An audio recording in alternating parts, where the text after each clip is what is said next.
The galaxy would later remember the war by its explosions, by its battles, by the names of those who stood in the light.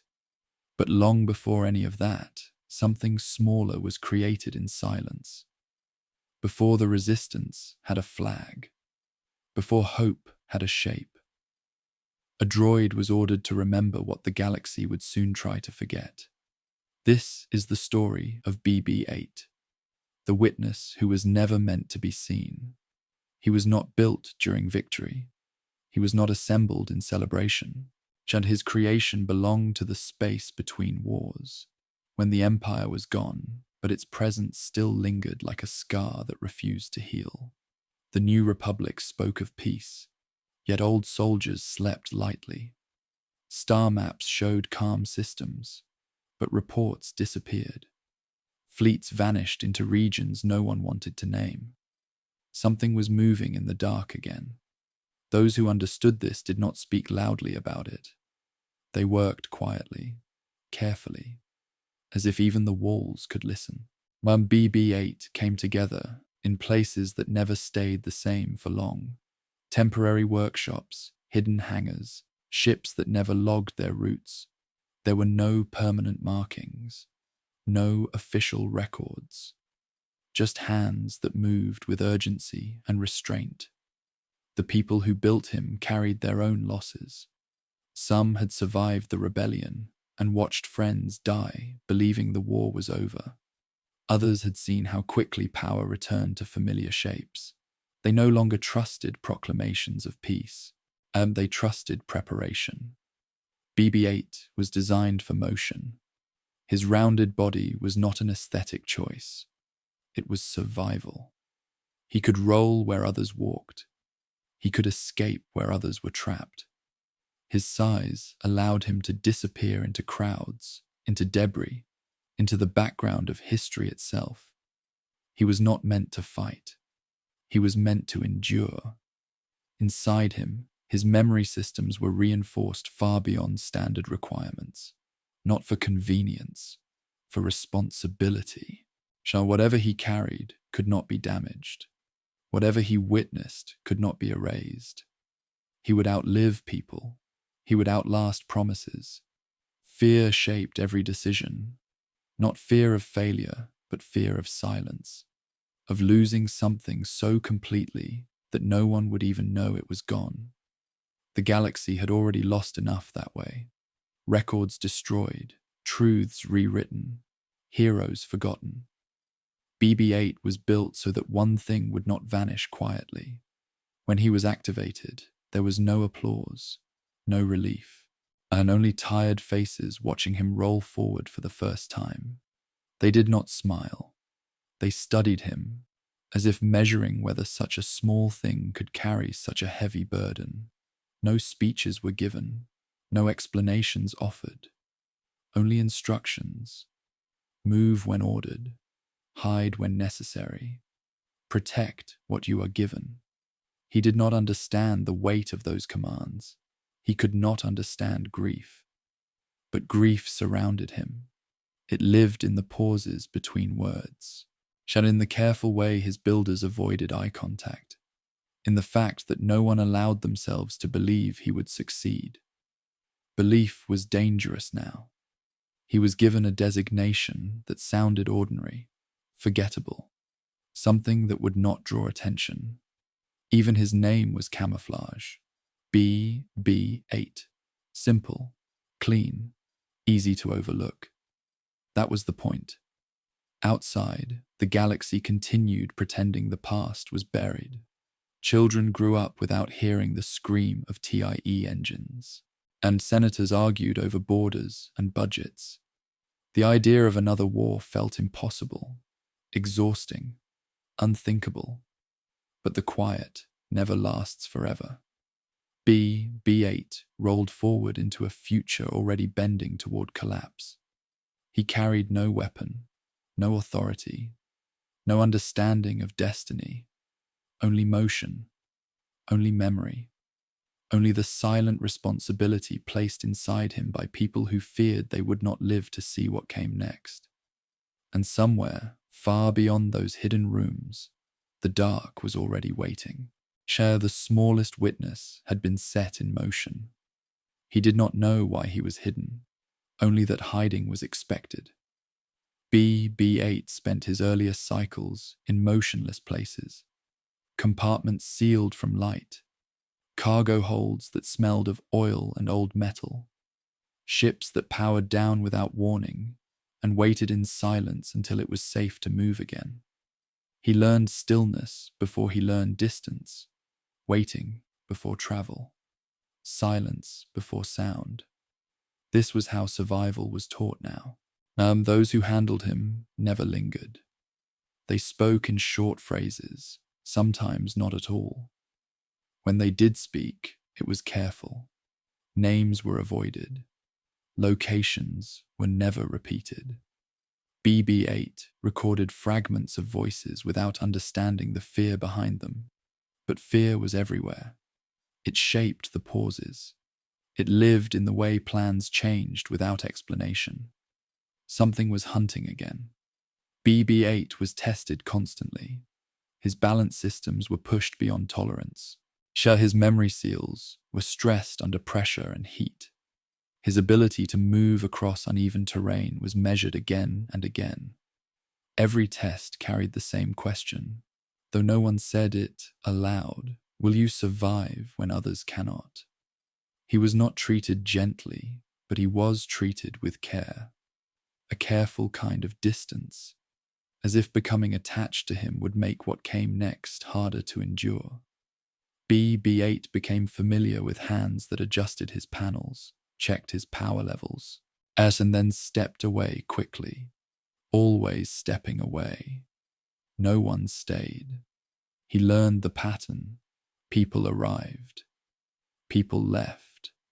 Ships departed and did not return.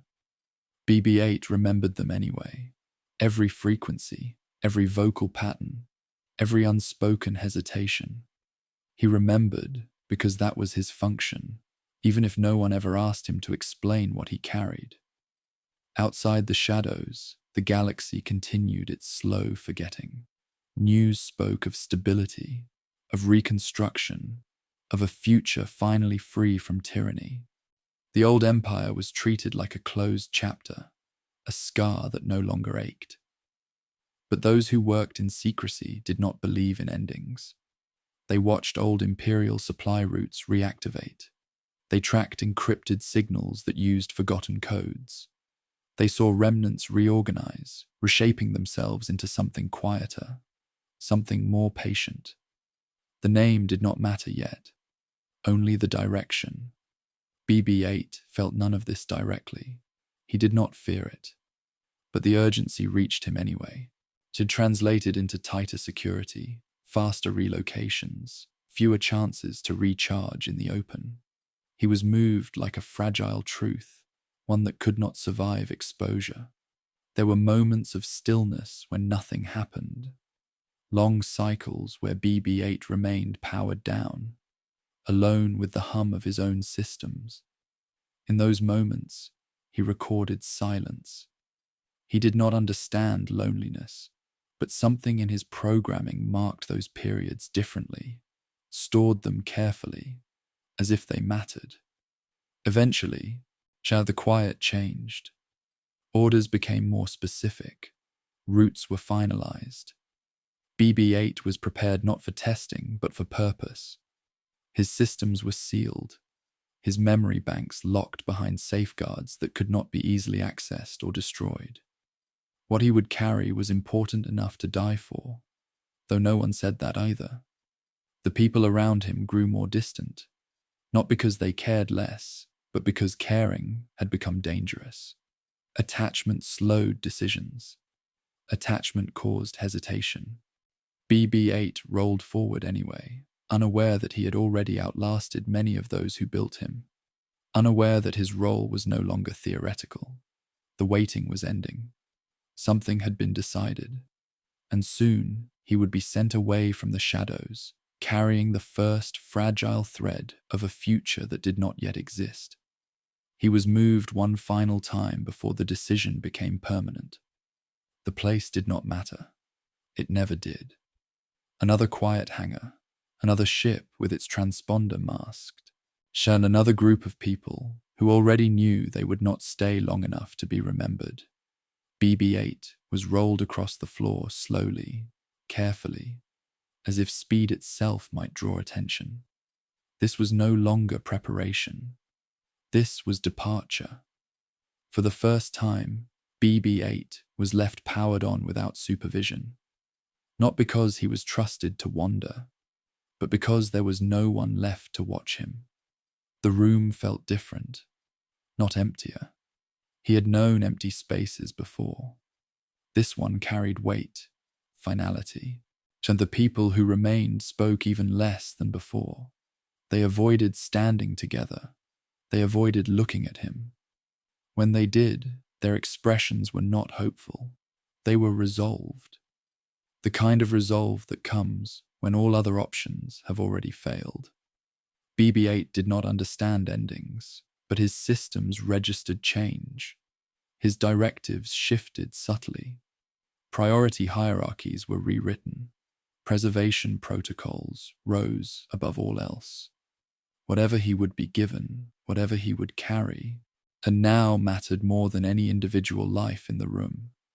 That truth was never stated. It did not need to be. He was guided onto a ship he had not seen before.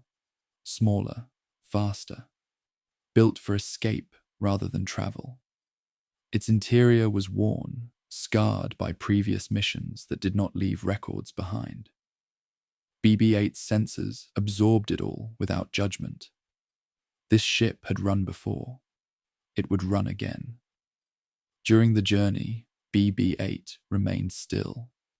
Motion was minimized. Power usage controlled. A silence preserved. Outside the hull, hyperspace folded and unfolded. But BB-8 did not experience wonder. He experienced continuity. One concealed place replaced by another. When the ship emerged, the atmosphere had changed. Not physically, emotionally. The people aboard moved with sharper purpose. Their fear had narrowed. It was focused now. BB-8 was no longer an object of testing. He was an object of transfer. The data he would soon hold was prepared elsewhere. Fragmented. Divided deliberately, so that no single carrier could doom the whole truth. BB-8 was chosen not because he was special, but because he was unlikely. A droid too small to matter, too ordinary to attract notice. That ordinariness was his shield. When the moment came, there was no ceremony, a simple connection, a brief transfer, information flowing into memory banks designed to never forget, star maps, coordinates, gaps where something important was missing, absence made intentional. BB-8 accepted it without resistance, without awareness. The weight entered him silently. Afterward, the room felt different again, lighter. Not because danger had passed, but because responsibility had moved. The people stepped back. Some closed their eyes. Others turned away entirely. One lingered just long enough to rest a hand briefly against BB-8's casing. Not in affection, in acknowledgement. As if saying goodbye without daring to form the thought. Then it was done. BB-8 was sealed. Had his access points closed. His memory safeguards engaged. What he carried could not be removed easily. Could not be destroyed quickly. If he survived, the truth survived. If he didn't, no one finished that thought. The ship prepared to depart again, this time without hesitation. BB-8 was positioned near the ramp, ready to be deployed elsewhere. Somewhere public, somewhere dangerous, somewhere that would not look like hiding. For the first time, BB-8 was no longer meant to remain unseen. The shadows had done their work. Now, the smallest witness would be sent into the open, carrying something the galaxy was not ready to face. He did not leave with guidance, only with direction. The final instructions were simple, stripped of comfort or explanation. Move forward. Protect the data. Do not stop unless stopping ensured survival. BB-8 received them without emotion, without understanding their weight, yet those words reshaped everything inside him. Purpose replaced waiting. The ramp lowered. Light spilled in, harsh and unfiltered compared to the shadows he had known. Wind carried unfamiliar particles. Sand, dust, heat. BB-8 rolled forward, his stabilizers adjusting instantly, his systems adapting without hesitation. The open world did not frighten him. It registered as terrain, as variables, as movement. Behind him, the ship sealed and lifted away. There was no farewell. For the first time since his creation, BB-8 was truly alone. Not hidden, not guarded, and not enclosed by secrecy. He was exposed, small against a vast horizon that did not care what he carried or why. The galaxy moved around him without noticing. That was the design. He rolled across unfamiliar ground, recording everything. The sky, the debris scattered across the sand, the distant shapes of wreckage left behind by older wars. These were not new scars. They were reminders. Proof that even victories faded into ruin. BB-8 did not reflect on history, but history surrounded him. His sensors detected life at a distance. Trade routes, scavengers, movement patterns shaped by survival rather than allegiance. This place did not belong to either side of any war. It existed between conflicts, feeding on what others abandoned. It was a fitting beginning. The data inside him remained dormant, sealed behind safeguards designed to wait. BB-8 did not know what he carried meant hope. He did not know it was incomplete by design. He only knew that preservation was now his highest function. Everything else became secondary. Time passed without measure. The sun moved. Shadows shifted. BB-8 continued forward because stopping served no purpose. He did not search for companionship. He did not seek safety. He followed direction the only way he could. Forward. There were moments when his systems detected danger and altered course automatically. Moments when hiding became necessary again. He learned the terrain quickly, mapping paths that avoided attention. He became part of the environment, another piece of forgotten debris moving quietly through the remains of past conflicts. This was how he would survive. What BB-8 did not know was how close the galaxy already was to collapse. How many eyes were searching for the truth he carried. How many lives were about to hinge on whether something so small could endure long enough to be found. The war had not announced its return yet, but it was coming. BB-8 rolled onward, unaware that his existence was already part of a larger movement, that others were converging toward the same moment, the same crossroads of fate. His path was only one thread, but it was a necessary one. The smallest mechanisms often are. As night settled and the temperature dropped, BB-8 powered down into a low state, conserving energy without fully surrendering awareness. He waited, not with patience, with function. Waiting was no longer preparation. It was execution. He would move again when required. He would carry what could not be lost.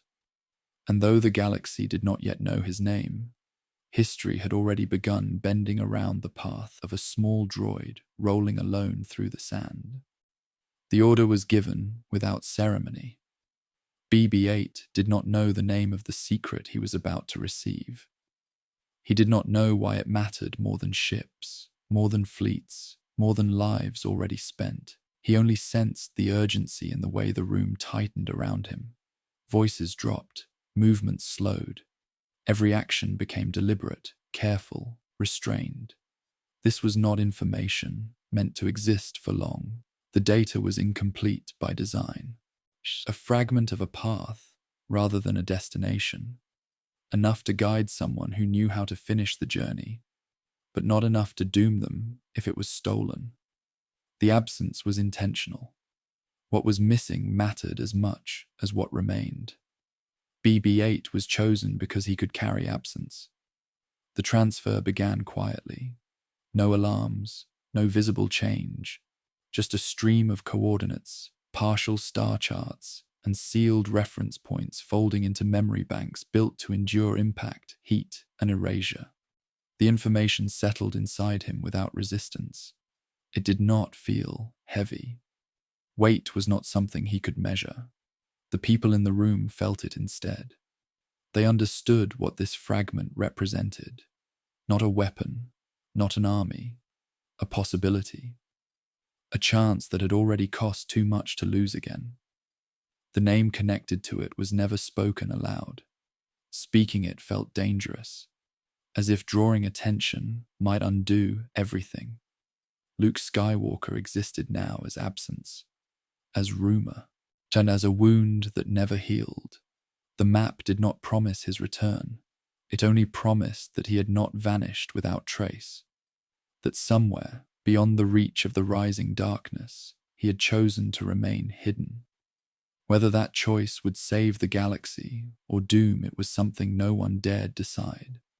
BB-8 received the fragment anyway. Once the transfer ended, the room changed.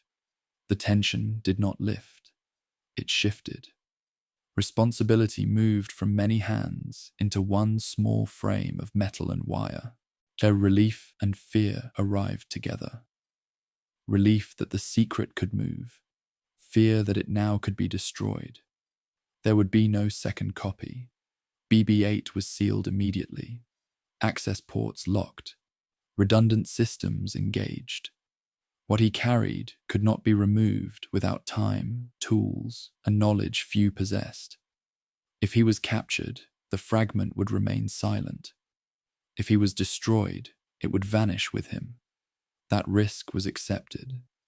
The galaxy was already losing too much to caution. And outside the hidden chamber, the First Order was no longer a rumor.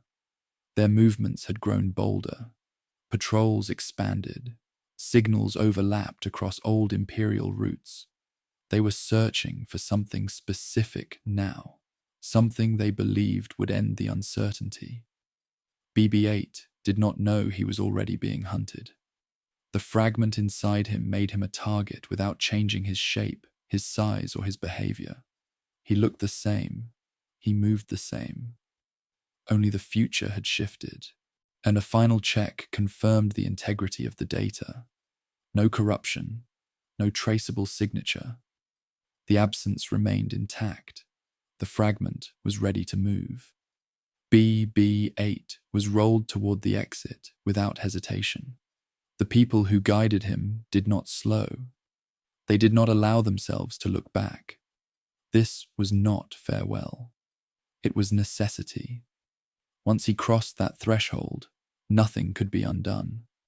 The smallest carrier now held the most dangerous truth left in the galaxy. A path unfinished. A hope unspoken. And a map that did not lead to safety, but to a choice someone else would have to make.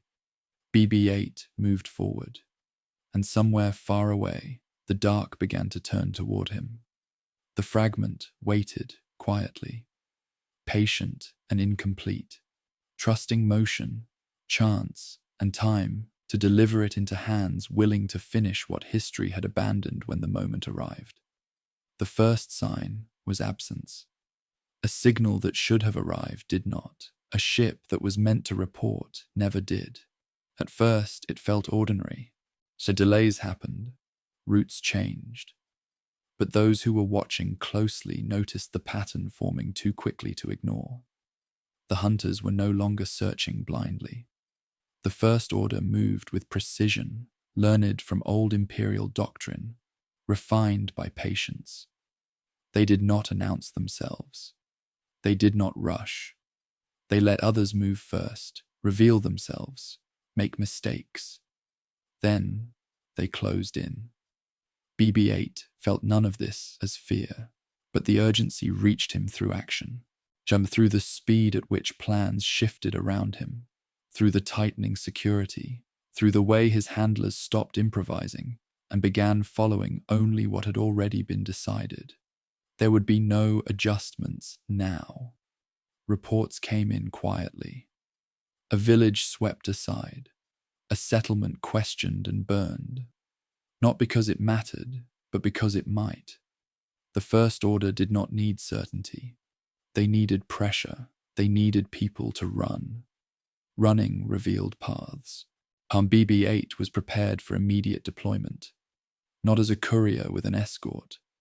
Escorts drew attention. He would travel small, alone, ordinary. A droid among thousands, rolling through systems that had already learned how to look away. The fragment inside him remained sealed, silent, unchanged. The danger around it grew anyway. The hunters arrived closer than expected. Ships emerged from hyperspace without warning, their transponders masked, just their approach calculated to cut off retreat rather than confront directly. BB-8's sensors detected unfamiliar energy signatures, patterns that matched neither Republic patrols nor civilian traffic. Someone had narrowed the search. Inside the hidden base, voices sharpened, orders overlapped. Time collapsed into short commands and immediate responses. BB-8 was moved faster now, guided through corridors that no longer felt temporary. This place, too, would be abandoned. And the First Order did not need to find the fragment itself. They only needed to force it to move. BB-8 was rolled into position near a launch point already warming up. The ship assigned to him was smaller than planned, faster, less protected. It would not survive a direct confrontation. It was never meant to. The goal was separation. As the hunters closed in, alarms finally sounded. Not loud, not panicked, controlled, purposeful. This was not defense. This was delay. And the base had already accepted its loss. BB-8 was loaded aboard as blasts shook the outer structures. The sound registered as vibration, as force, as instability. He did not understand destruction, but he recognized disruption. The ship lifted as the first explosion struck deeper levels. Behind him, people stayed where they were, not because they were ordered to, because leaving would change nothing. Their task was complete the moment BB-8 departed. Everything after that was containment. The First Order arrived in full moments later. They tore through what remained with mechanical efficiency. They searched for data that had already moved, for answers that were no longer there. By the time they realized this, the trail had fractured. BB-8 was already gone. The ship carrying him pushed its engines beyond safe limits, jumping without confirmation, without clearance, without hesitation. Hyperspace folded around them abruptly, leaving nothing behind but debris and questions. And inside the vessel, BB-8 remained still. Motion did not concern him. Escape did not register as success. Only continuation mattered. The hunters would follow. They always did, but the path was no longer clear. The fragment inside BB-8 remained intact, incomplete, and dangerous. The First Order had missed it by moments, but moments were enough to reshape futures. The chase had begun. He did not stop when the engines faded behind him. The sand shifted under his weight as he rolled, as adjusting constantly, calculating new paths through broken metal and half-buried hulls. The desert of Jakku did not welcome him. It did not care. It simply existed, vast and indifferent, scattered with the remains of a war that had promised finality. Behind him, blaster fire cracked through the dry air. BB-8 did not turn. His memory recorded the sound. His directives overruled curiosity. Preserve the fragment.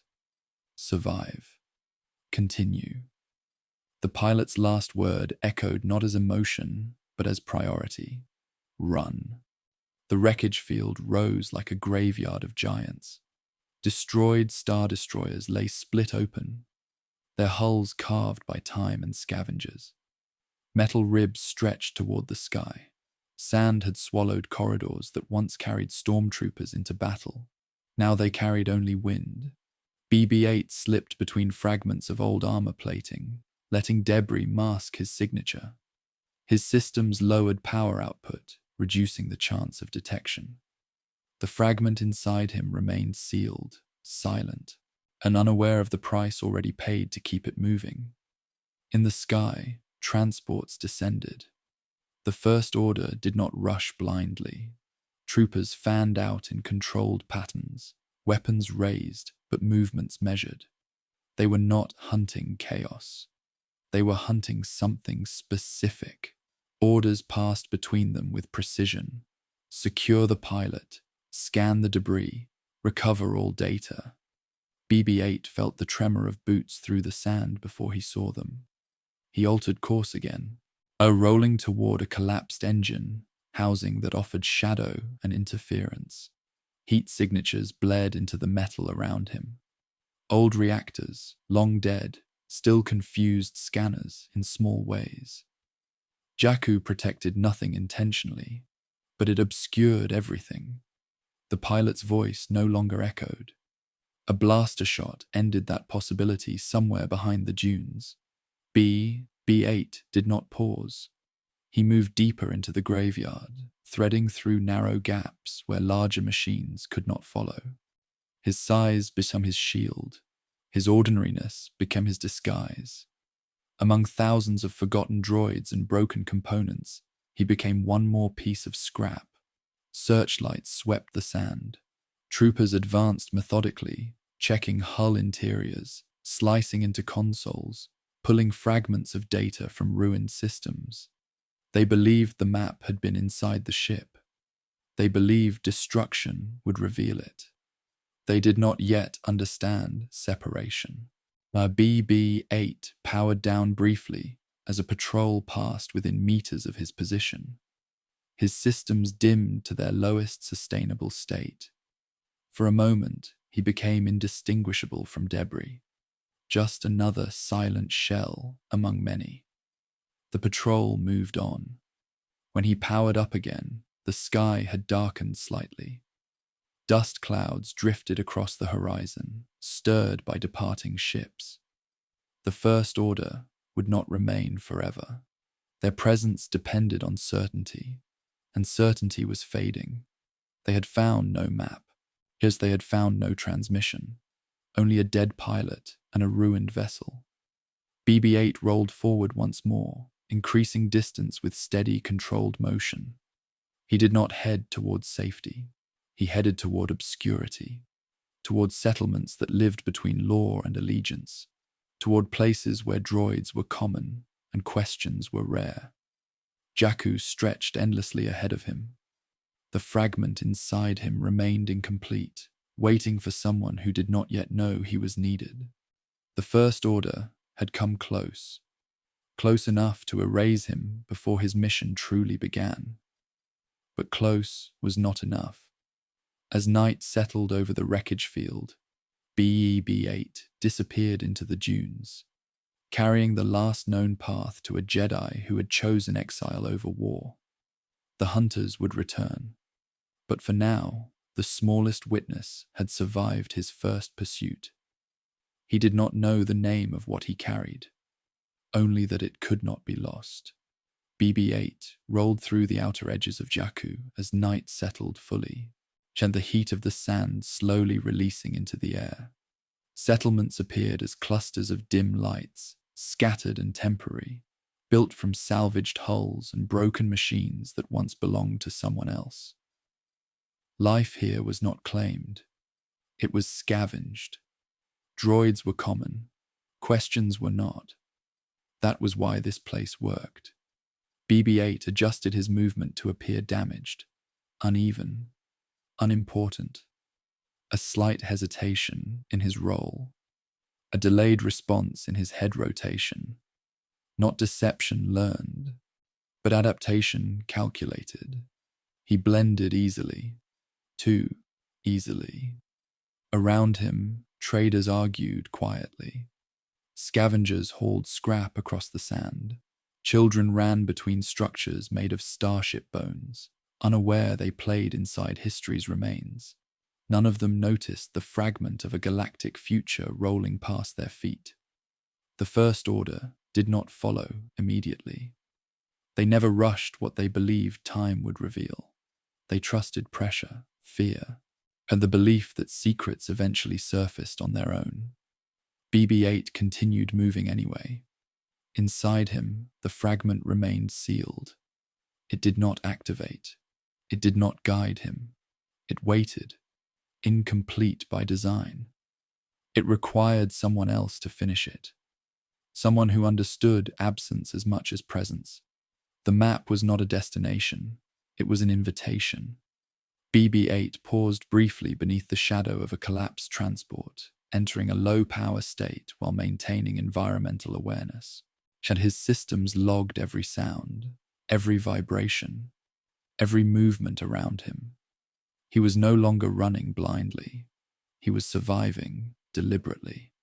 Somewhere beyond Jakku, the First Order reassessed.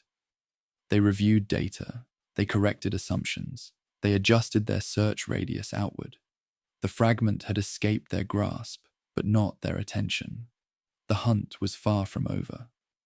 BB-8 rolled again as morning approached, the sky lightening just enough to reveal more wreckage on the horizon.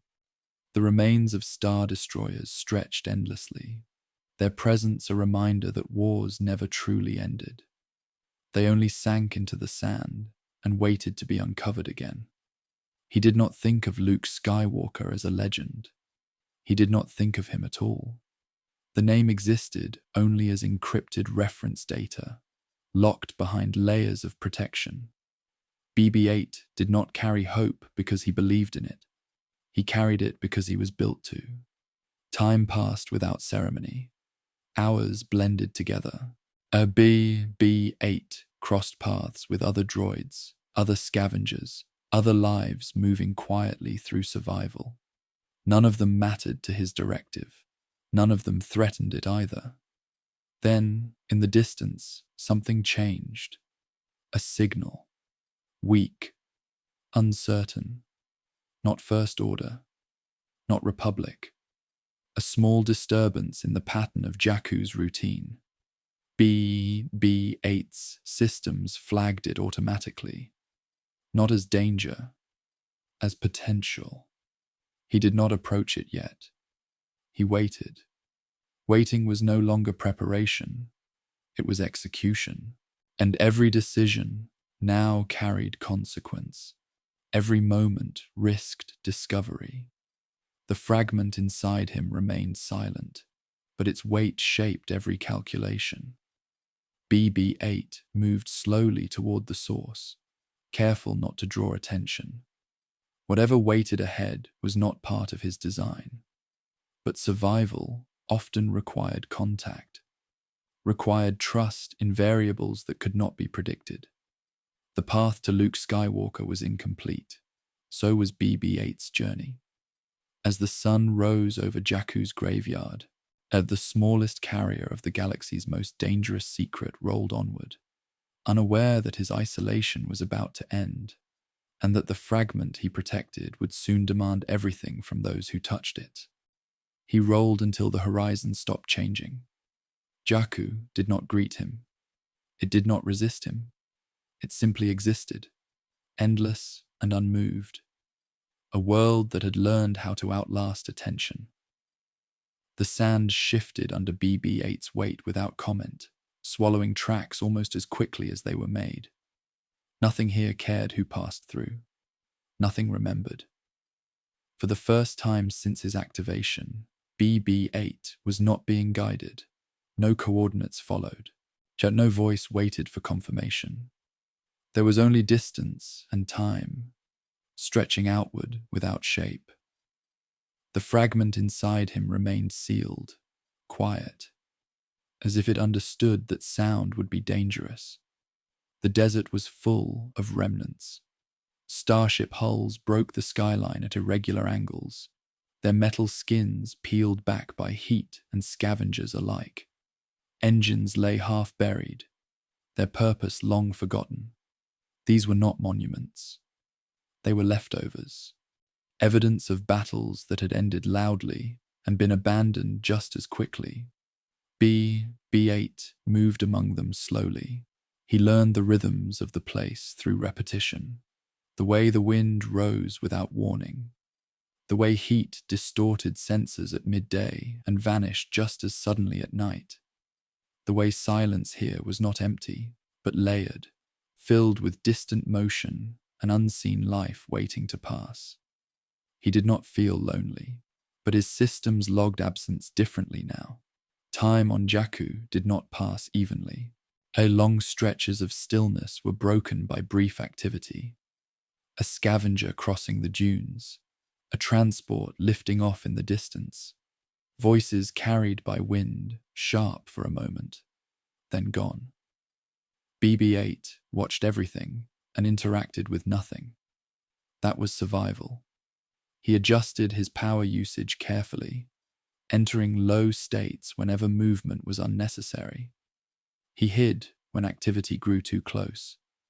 He remained visible when being seen would make him ordinary. Jakku did not reward attention. It punished it. The wreckage fields, beacon landmarks. BB-8 memorized their shapes, the shadows they cast at different hours. He rolled between the bones of star destroyers without recognizing their former authority. To him, they were shelter, cover, interference. Once, a patrol passed near enough that vibrations traveled through the sand into his casing. BB-8 powered down instantly, becoming just another silent shell among thousands. The patrol moved on without slowing. Stillness had saved him, and the fragment inside him did not demand urgency. It did not guide him toward answers. It waited. BB-8 did the same. His directive was not to reach a destination. It was to remain intact until one revealed itself. Days blurred together. The sun rose and fell. The sand cooled and burned again. BB-8 moved only when necessary, conserving energy and avoiding patterns that could be tracked. He learned that survival on Jakku meant patience more than speed. The desert taught him this without instruction. There were moments when the silence pressed closer, when nothing moved and no signals crossed his senses.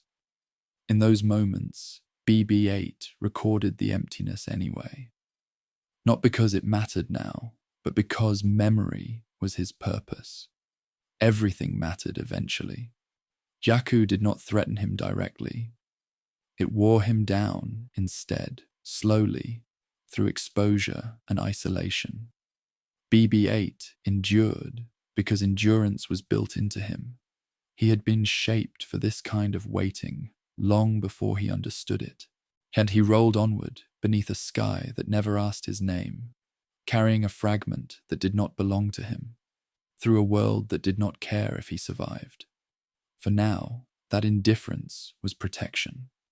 He remained unseen, unclaimed, and unacknowledged. And in that neglect, he found room to exist. Jakku swallowed histories without effort, and BB-8 let it swallow him too, trusting that somewhere beyond the dunes, movement would eventually become meaning.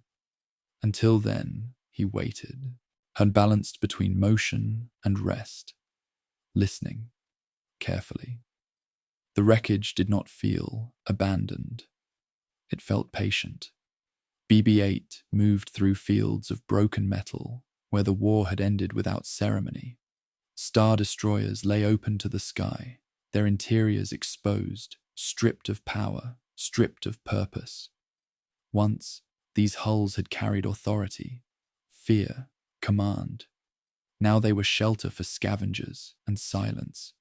The dead of old wars surrounded him, and he rolled beneath collapsed command bridges and fractured hangar doors, his sensors tracing shapes that once meant rank and obedience. Emblems had been scraped away, insignias torn loose. Whatever identity these ships once carried had been erased by time and survival. Jakku did not preserve history. It consumed it. BB-8 passed through corridors half filled with sand, where boots had once marched in unison. He did not imagine the soldiers who had walked there. He did not replay battles, and he simply recorded the space as it was now. Narrow, broken, and quiet. The war had ended here long before he arrived, but it had never truly left. Scavengers moved through the wreckage with practiced ease. They cut panels free, dragged components into the light, and argued over pieces that once powered entire fleets. BB-8 observed from a distance, adjusting his path to avoid attention. Droids like him were common here, but only when they belonged to someone. BB-8 belonged to no one. And the scale of the destruction was difficult to measure, even for his systems. Entire ships lay buried beneath dunes, their outlines visible only when the sand shifted just enough to reveal their presence. It was as if the planet itself had decided what deserved to be remembered, and it had chosen very little. At times, BB-8 sheltered inside engine housings still warm from the sun, letting residual interference confuse scanners and signals alike. Old reactors hummed faintly, and their echoes distorting readings. These machines were dead, but they still served one final purpose. They hid him. The fragment inside BB-8 remained silent as he moved deeper into the remains of the past. It did not react to the proximity of so much loss. It did not awaken at the sight of Imperial ruins. Whatever it represented belonged to the future, not to these graves. Still, the presence of so much wreckage altered BB-8's behavior. He learned caution from the ruins. So learned that size did not guarantee safety, that even the largest machines fell and were forgotten. He passed beneath fallen turbolasers and cracked viewports, registering how easily power became debris. This was what the galaxy left behind when it moved on. Occasionally, BB-8 detected faint signals, old distress beacons long dead, corrupted transmissions looping endlessly through static. He logged them without pause. They were not relevant. No one was coming back for them. The First Order had not claimed this place yet, but they would. BB-8 sensed this not as fear, but as probability. Wreckage attracted interest. History drew attention, and attention always followed power, even when that power was broken and buried. He did not linger in one place for long. Movement remained his protection. Not speed, but unpredictability. He altered routes often, rolled in irregular patterns, avoided establishing habits. The desert punished routine. So did hunters. As night fell, the wreckage field transformed. Shadows deepened. Metal cooled rapidly. Sounds carried farther. BB-8 adapted again, slowing his movement, reducing output, letting darkness absorb him. The dead of old wars did not speak, but they taught. They taught that victory faded, that symbols rusted, that the galaxy buried even its greatest machines without ceremony. BB-8 absorbed these lessons without reflection, without emotion. He did not know that he carried something that would draw new battles to places like this. For now, he rolled among the remains, another piece of forgotten history, learning how easily the galaxy moved past its own destruction, and how careful one had to be to survive in its shadow. Waiting became his natural state. BB-8 did not count time the way others did. He measured it in power cycles, in temperature shifts, in the distance between moments of movement. On Jakku, nothing urged him forward. Nothing pulled him back. The desert offered no direction, only space. So he waited. He waited beneath wreckage when the sun burned too high. He waited inside shallow shadows when activity passed too close. He waited because movement without purpose invited notice, and notice invited capture. Stillness was not weakness here. It was discipline. The fragment inside him did not activate. It did not send signals or guidance. It remained sealed, patient, and as if it understood that survival required restraint. BB-8 learned to mirror that patience. He rolled only when necessary, choosing routes that led nowhere important, nowhere memorable. Jakku rewarded invisibility. There were long stretches where nothing changed. Wind crossed the dunes. Metal expanded and contracted with heat. Distant engines flared and vanished beyond the horizon. BB-8 observed all of it without response. Observation did not require action. Sometimes scavengers passed close enough that their voices vibrated faintly through the sand. Arguments over salvage, quiet warnings. The language of people who lived among ruins and learned not to ask where things came from. BB-8 remained still until they moved on. He did not seek interaction. He did not need witnesses. At times, the absence pressed inward. No commands arrived. No updates followed. The voices that once surrounded him were gone, replaced by environmental noise and nothing else. And his systems logged these periods carefully, marking them as extended isolation. Isolation did not damage him, but it shaped him. BB-8 began to anticipate patterns without being taught. He learned when to expect patrols and when the desert emptied. He learned how long a shadow would last before shifting away. He learned which wreckage drew scavengers and which remained untouched. Knowledge replaced guidance. The fragment inside him waited for someone who did not yet exist in his calculations. So someone who would arrive not because BB-8 sought them, but because paths converged when they had no other choice. BB-8 did not hope for this moment. He simply allowed space for it to happen. Waiting was not passive. It required constant adjustment, small corrections in movement, subtle changes in posture and output. BB-8 was always active beneath the surface, even when he appeared inert. Jakku punished those who relaxed completely.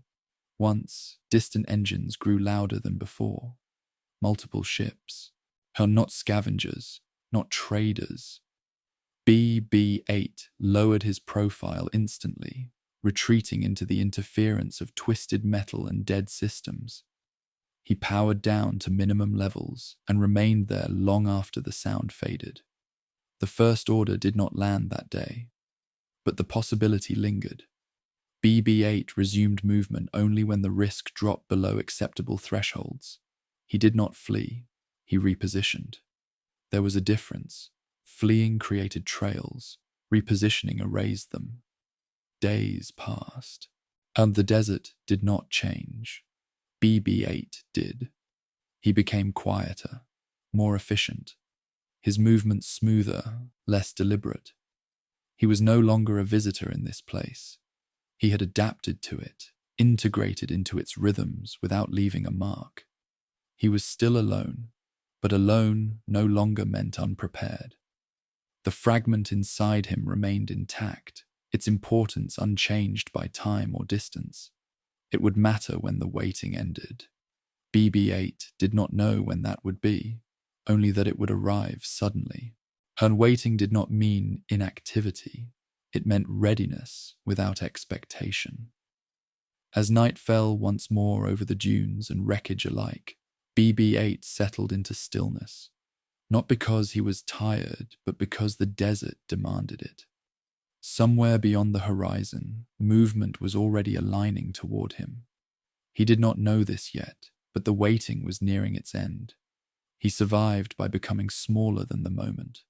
BB-8 learned when to move and when to disappear, not as instinct, but as refinement. So each decision narrowed him further into the background, until even the desert seemed to forget he was there. Survival on Jakku was not about strength.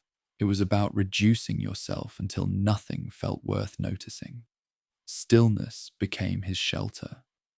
He positioned himself where interference blurred sensors and shadows broke outlines.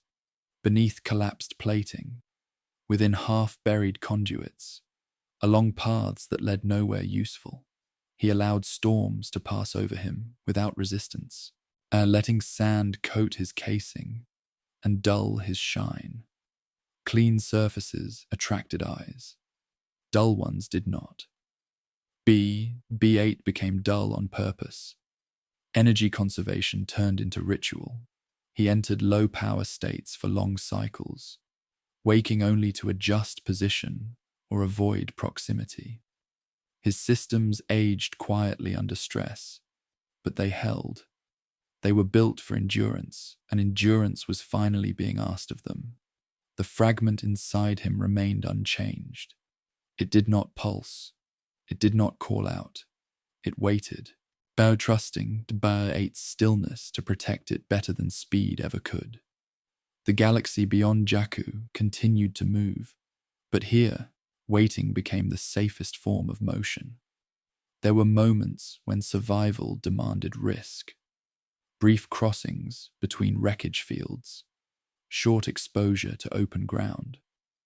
BB-8 calculated these carefully, choosing times when light and noise overlapped enough to mask him. He crossed quickly, then vanished again. Jakku taught him restraint. The planet punished excess, and it rewarded patience. BB-8 adapted until restraint became automatic. He no longer reacted to every sound. He filtered, he assessed, he ignored what did not matter. This quiet discipline separated survival from disappearance. Occasionally, scavengers passed close enough to brush sand against his casing. They did not notice him, not because he was hidden, but because he had become expected. A small droid among ruins was not remarkable. He let them pass without movement, without sound. Yet in those moments, stillness felt complete. BB-8 did not wonder how long he would remain here. Time had lost its shape. He existed between events, preserved by the absence of urgency. The fragment inside him was safe because nothing demanded it yet. But the desert never stayed silent forever. Subtle shifts began to register. Increased traffic, patterns tightening. Not enough to signal immediate danger, but enough to suggest approach. BB-8 adjusted again, refining routes, altering rest cycles, preparing without knowing for what. Survival was preparation without foresight. As dawn broke over the wreckage, BB-8 remained where he was, coated in sand, quiet and unclaimed. He had survived by yielding, by becoming part of the landscape rather than fighting it. The waiting had shaped him. That preparation lived quietly in his systems, like tension held without release. Every sensor stood ready. Every safeguard remained engaged. BB-8 did not feel anticipation, yet readiness settled into him all the same. The desert had taught him how to wait without weakening, how to endure without fading. Somewhere beyond the dunes, lives were moving toward collision. Ships were changing course. Decisions were being made that would narrow the galaxy into a single moment. BB-8 stayed still as those currents approached, balanced between exposure and concealment. He did not know names. He did not know faces. And he did not know that another lonely figure would soon cross his path. For now, survival meant remaining where he was, unnoticed and intact, holding a fragment that had outlasted pursuit, waiting for the instant when stillness would give way. She did not see him the way others did. On Jakku, droids were everywhere, broken, borrowed, owned, forgotten. They rolled, walked, and waited beside scavengers who treated them like tools that could speak. Most eyes passed over BB-8 without pause, measuring only whether he was useful or claimed. Hers did not. She noticed him because he did not belong. BB-8 sensed her before she approached, a presence moving without urgency, footsteps that did not rush or circle. And he adjusted slightly, angling his body as if to appear less intact, less valuable. Old habit. Old survival. She stopped anyway. There was no command in her voice. No claim. No demand for identification. She simply spoke, calm and steady, as if she were greeting something that had already been there for a long time. BB-8 rotated his head a fraction, sensors narrowing. This was not threat behavior, not scavenger calculation, not curiosity sharpened by hunger. It was attention without expectation. And that was new. She did not reach for him, did not try to restrain or examine. She stood at a careful distance, the way one stands near something that might move away if pressed too hard. BB-8 recorded the pause, the restraint. It felt deliberate. She asked nothing of him. Around them, Jakku continued as it always did. Wind across metal, voices in the distance, the slow labor of survival. None of it stopped for this moment, yet something in the pattern shifted anyway. BB-8 did not know her name. Sure, he did not need to. Names mattered less than behavior, and her behavior did not match the place she lived in. She noticed the sand on his casing, the slight misalignment he allowed to remain, the way he angled himself toward shelter without moving closer. These were small details. Most would miss them. She did not. There was recognition in her silence, not ownership, not authority, recognition of something that had learned to hide because it had to. BB-8 did not initiate communication, and he waited. Waiting was still safer than movement, but his systems logged the moment differently, marked it. This interaction did not feel like the others. It carried no immediate risk, but it carried weight. She spoke again, softer this time, not to claim him, not to bargain, simply acknowledging his presence as if that alone mattered. BB-8 rotated slightly more, enough to face her fully, enough to show awareness without commitment.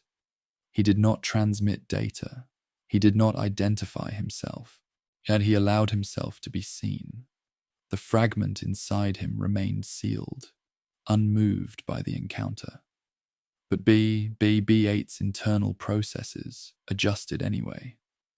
Probability calculations shifted, threat levels recalibrated. This was not danger. This was variance. She did not ask where he came from. She did not ask who owned him. On Jakku, those questions carried consequences. She avoided them intentionally, whether she knew it or not. Instead, she waited with him. They stood together in the open, two presences shaped by isolation, neither pressing the other to explain it. BB-8 registered the stillness and did not retreat. He did not advance either. He matched her pace. This was how trust began here, not through words, through restraint. She glanced toward the wreckage fields, then back to him. The movement was subtle, but BB-8 understood implication. Staying visible too long was not wise. Attention attracted questions. Question attracted others. BB-8 rolled a short distance and then stopped, turning back to her. Not fleeing, not leading, inviting choice. She followed. It was the smallest decision, a step, a turn. But in that moment, BB-8's waiting ended. Not because danger had passed, but because something else had entered the equation. Someone who listened. He did not know that this would change everything. He only knew that for the first time since Jakku swallowed him whole, he was not alone in choosing where to stand.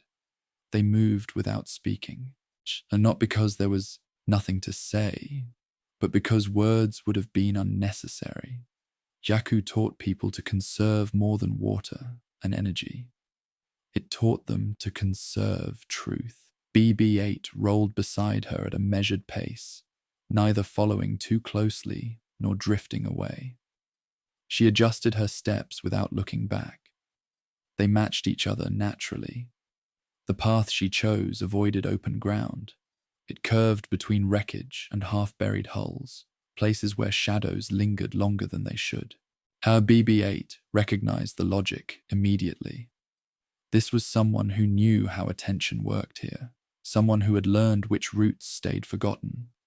They passed other scavengers without incident. A few glanced at BB-8, but none lingered. A lone droid meant little. A lone girl meant less. Together they looked ordinary enough to be ignored. Ordinary was safety. She did not touch him. Not yet.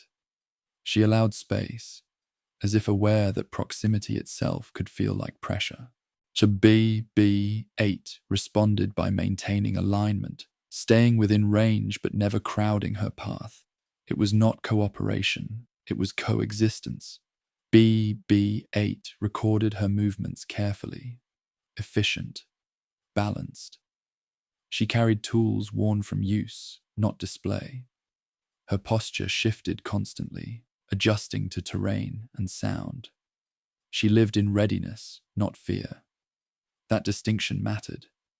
They reached a sheltered area carved from the remains of a transport hull, metal curved overhead, blocking the sun and scattering sound. She paused at the entrance and looked back at him, waiting. BB-8 rolled inside. The space was small but stable. Salvaged parts were stacked neatly. Nothing here was wasted. Everything served more than one purpose. This place had been built slowly, patiently, without expectation of permanence. Like him.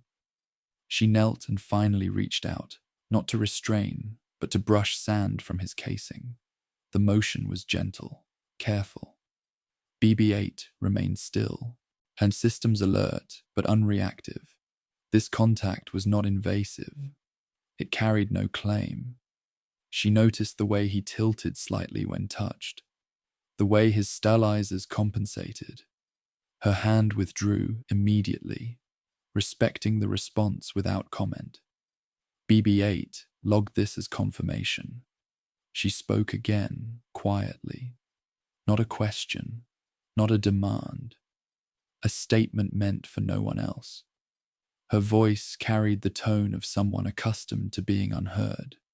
BB-8 replied with a soft chirp, minimal, non-specific. Not information, acknowledgement. They stayed there for a time, listening to the wind move across metal outside.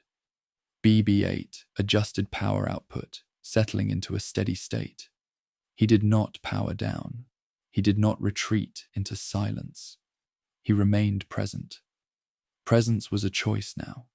She watched him as if waiting for something, though she did not know what. BB-8 did not know either. The fragment inside him remained sealed, unaffected by proximity. It did not recognize her as relevant, but BB-8 did. Not as solution, not as destination, as alignment. Their movements through Jakku followed the same logic. Avoid attention. Preserve what matters. Keep moving without drawing notice. Two lives shaped by the same planet. Outside, a distant engine flared briefly, then vanished. BB-8 registered it. So did she. Neither reacted immediately.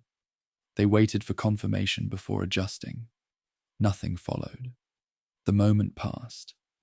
BB-8 rolled a fraction closer, reducing distance without closing it entirely. So she did not pull away. The space between them shifted, subtle but meaningful. They were no longer moving separately. They were moving together. No promises were made, no roles assigned. Jakku did not allow certainty, but in the quiet shelter of scavenged metal and shared silence, BB-8's isolation eased just enough to matter. This was not rescue, it was recognition. The interruption arrived without warning, cutting through routine as sound and motion, reshaping Jakku's quiet balance and forcing decisions that waiting could no longer protect. Distant engines rolled across the sky, deliberate, and BB-8 registered pursuit patterns forming, compressing time and space until concealment required movement rather than patience now. She reacted first, not with panic, but with practiced speed, gathering tools and turning toward escape routes mapped by long familiarity with this unforgiving world. BB-8 followed immediately, recalculating paths, elevating priorities, and aligning motion beside hers. Because separation now invited capture, more than trust ever could here today, now. Blaster fire cracked closer than before, scattering sand and silence alike. And Jakku's wreckage became corridors rather than shelter under sudden pressure and narrowing light. She did not ask questions while moving. Understanding answers slowed survival. And BB-8 mirrored her restraint, transmitting nothing beyond navigation and urgency through soundless choices. They reached open ground unwillingly, where speed mattered, and BB-8 surged forward, abandoning disguise for distance, accepting visibility to preserve momentum against approaching forces nearby. A transport screamed overhead, banking sharply, and troopers spread beneath it, methodical and certain, turning pursuit into inevitability rather than chance across the burning sands. She glanced back once, gauging BB-8's pace, then adjusted hers without comment, trusting alignment over instruction while danger pressed closer with every passing second now.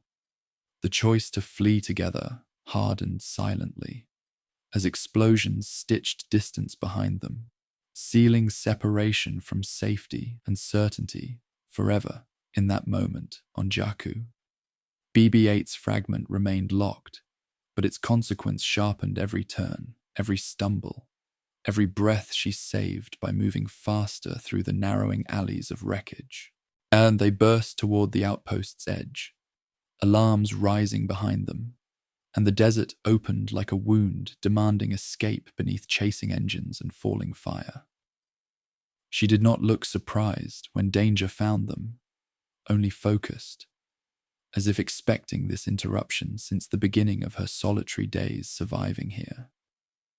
BB-8 matched her resolve, converting fear into acceleration, because stillness now promised capture, instead of concealment beneath organized search grids closing fast on Jakku today. The sky fractured with sound as ships descended, and the chase crystallized into a single direction forward through smoke, heat, panic, and relentless pursuit now. She trusted the ground she knew, weaving through hazards, while BB-8 trusted movement itself, staying close without crowding despite chaos, noise, pressure, fear, risk, everywhere. A sudden blast threw sand skyward, forcing them apart briefly, then back together by instinct, forged through shared motion, urgency, trust, as an unspoken agreement now. They crossed a threshold where hiding failed, and escape demanded faith in each other's pace beneath advancing lines, scanning lights, weapons, boots, commands, closing. Fast. BB-8 broadcast a minimal signal, not for rescue, but coordination, tightening their movement further as risk peaked. Timing narrowed, and survival required unity over chance. She answered without words, altering course instantly, and accepting his lead when terrain demanded it, because trust forms fastest under fire, loss, pressure, fear, together, now.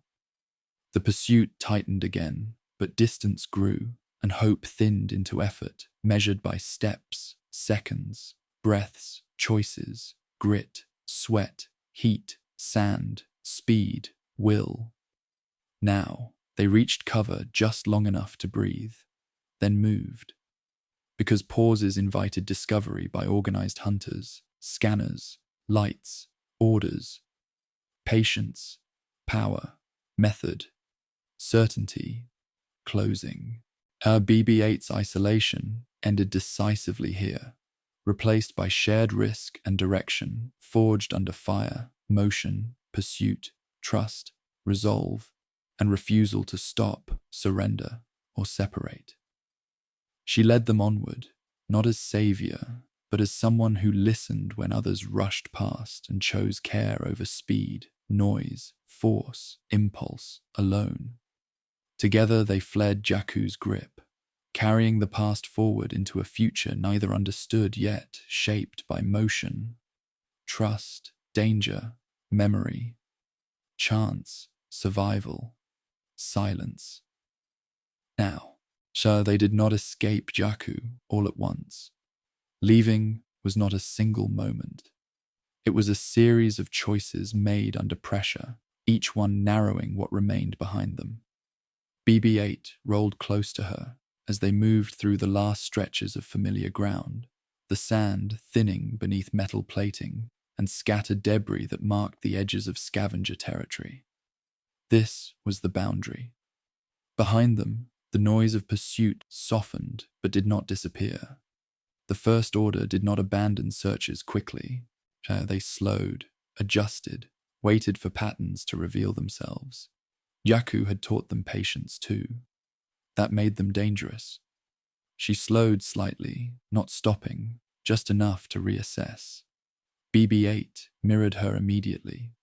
Their movements had become synchronized without instruction. Distance between them felt wrong now, like a mistake that could not be afforded. They reached the outskirts of the outpost where ships came and went without loyalty. Smugglers, traders, wanderers, and people who did not ask questions unless paid to. The air smelled of fuel and dust. Engines warmed nearby. Opportunity existed here, but so did risk. BB-8's sensors scanned constantly, filtering through overlapping signals and interference. He did not search for safety. He searched for alignment. A path that did not draw notice. A moment that could be taken without hesitation. She watched the ships the same way. Not with hope, with evaluation. There was no plan spoken aloud. Jakku rarely allowed plans to survive contact with reality. Instead, there was timing, observation, the quiet understanding that waiting too long would be worse than moving too soon. BB-8 rolled forward first, not as command, but as suggestion, a small shift in direction, a narrowing of options. She followed without question, adjusting her course to match. Trust had already been decided. As they moved, BB-8 felt the fragment inside him remain dormant, unchanged by proximity to escape. It did not surge. It did not warn. Whatever future it pointed toward lay beyond this moment. For now, survival came first. They passed beneath the shadow of a freighter preparing for departure. Its hull was worn, its markings faded. It belonged to no one important. That made it perfect. BB-8 paused just long enough to confirm power levels and trajectory. She hesitated only a fraction of a second before committing. Blaster fire echoed again in the distance. Not close enough to force panic. Close enough to remove doubt. Staying was no longer an option. They moved quickly now, not running, but not hiding either. Purpose replaced restraint. BB-8 adjusted speed to match her stride, maintaining position without slowing her progress. This was no longer about blending in, this was about leaving. They reached the ramp as it began to lift. BB-8 surged forward, stabilizers compensating as metal replaced sand beneath him. She followed immediately, not looking back. Jakku did not deserve a farewell. Inside the ship, the noise changed. Engines thrummed, systems hummed with readiness. BB-8 registered the shift as containment. Shelter. Temporary, but enough. The ramp sealed. For the first time since their paths crossed, BB-8 allowed distance to open behind him. Jakku fell away not with finality, but with indifference. The planet did not mark their departure. It never did. As the ship lifted, BB-8 recalibrated, entering a steady state, and his directive had not changed. Preserve the fragment. Survive. Continue. But the conditions had. He was no longer alone. She stood nearby, quiet, focused, carrying her own past forward without knowing what she had just become part of. Neither of them spoke. There was nothing to explain yet. The ship turned toward open sky. Jakku receded into memory, another place that had shaped survival through neglect.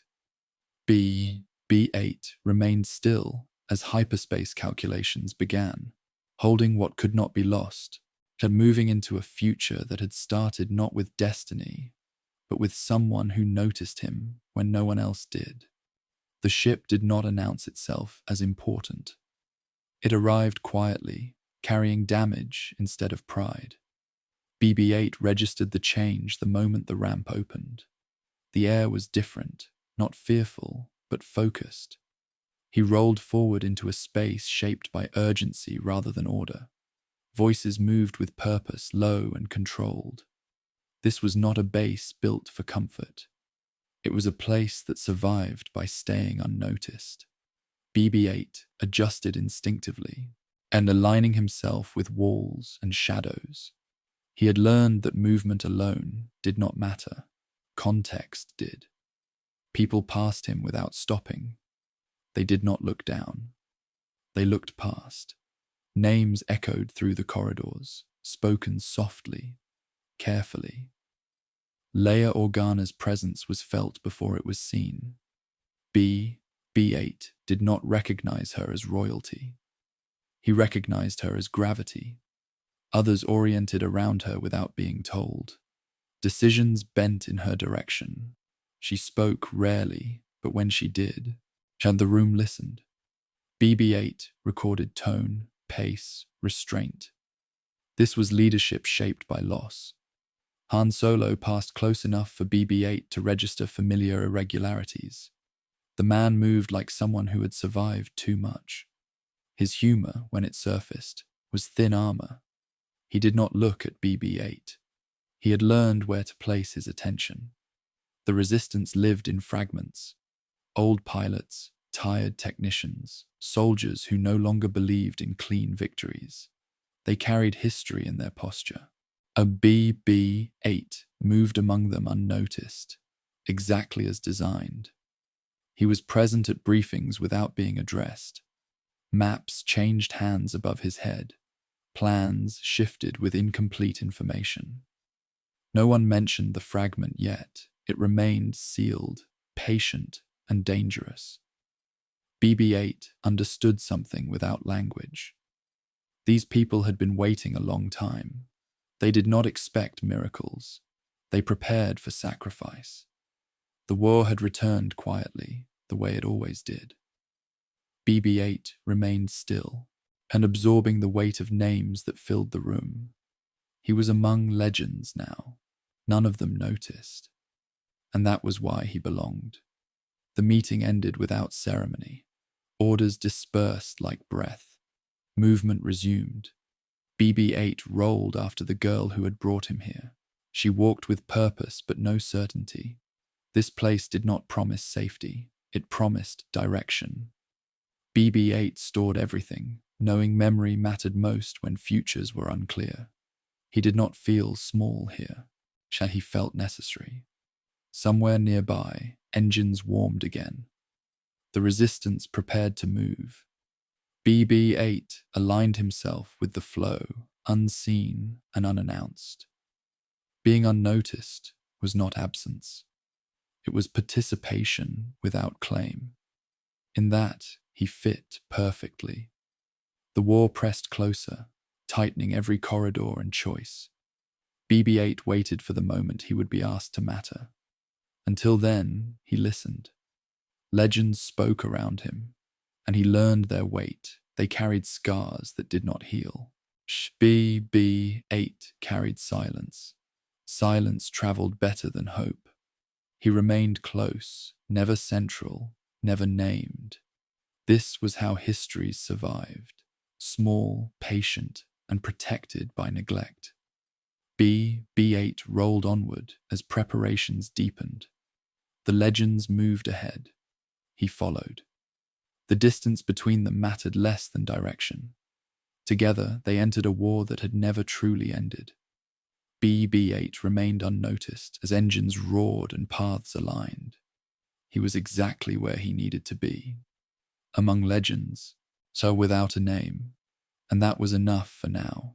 The future waited beyond closed doors and quiet glances. BB-8 stored the moment carefully. It would matter later. For now, movement resumed and silence held. Legends walked ahead, and a small droid followed unseen. The war breathed again, slow and inevitable. BB-8 listened, ready to carry what came next. He waited without fear. Waiting was part of the design. And so, quietly, the resistance moved. BB-8 moved with it. Unnoticed, necessary, and finally involved. In the only way he ever was. Here. The voices carried history, even when they spoke of the present. BB-8 remained near the edges of the room as the resistance moved around him. Their conversations low and measured, shaped by memories they never fully shared. These were not people who spoke lightly. Every word felt chosen, tested against loss before being released. He listened. Pilots spoke of routes they no longer trusted. Some technicians argued quietly over parts that should have been easy to replace. Commanders referenced battles without naming them, as if saying too much might bring them back. The rebellion lived here in echoes. BB-8 registered patterns in their speech, long pauses before decisions, familiar names spoken with restraint. Alderaan was never mentioned, yet its absence shaped the room. Endor surfaced briefly, usually followed by silence. Victories were acknowledged without celebration. Learned what triumph cost. Leia Organa moved through these conversations like a constant current. She did not dominate the room. She steadied it. When doubt surfaced, her presence redirected it.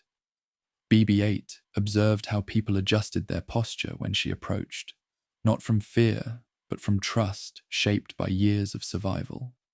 She carried the war differently than the others. Han Solo stood apart, leaning against bulkheads, listening more than he spoke, and his history lived in the way he watched exits and angles. He did not belong to structures or ranks. He belonged to moments when escape became necessary. BB-8 recognized that instinct immediately. They were veterans of a war that never ended cleanly. BB-8 rolled quietly past them, unnoticed, absorbing fragments of plans that shifted constantly. Nothing here was fixed. Routes changed. Timelines moved. Contingencies layered over contingencies. The resistance did not build certainty, and it built resilience. The fragment inside BB-8 remained unspoken. No one referenced it yet, not because it was unimportant, but because it was dangerous. Information this fragile required timing. BB-8 remained still, holding absence as carefully as others held memory. Voices softened when speaking of the First Order, not from fear, but from recognition. This enemy felt familiar, too familiar. Old imperial tactics resurfaced under new banners, discipline without mercy, control without restraint. The past wearing a cleaner mask. BB-8 logged the tension, tightening the room. The girl who had brought him here stood quietly near the edge, listening as well. She did not interrupt. She did not claim space. BB-8 sensed her attention align with his.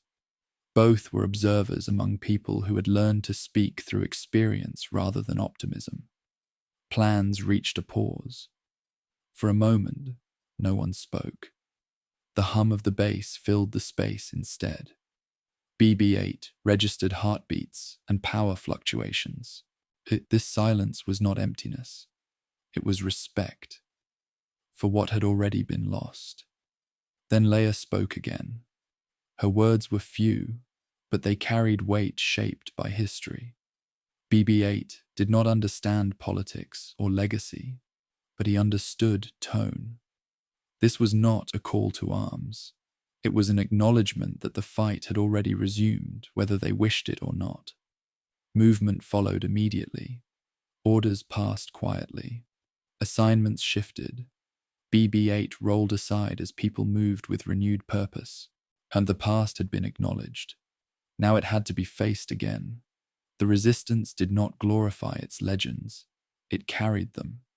BB-8 remained unaddressed, unseen, yet fully present. He carried something different from memory, something incomplete, something that pointed forward rather than back. As the room cleared, the weight of old voices lingered. BB-8 stored them carefully.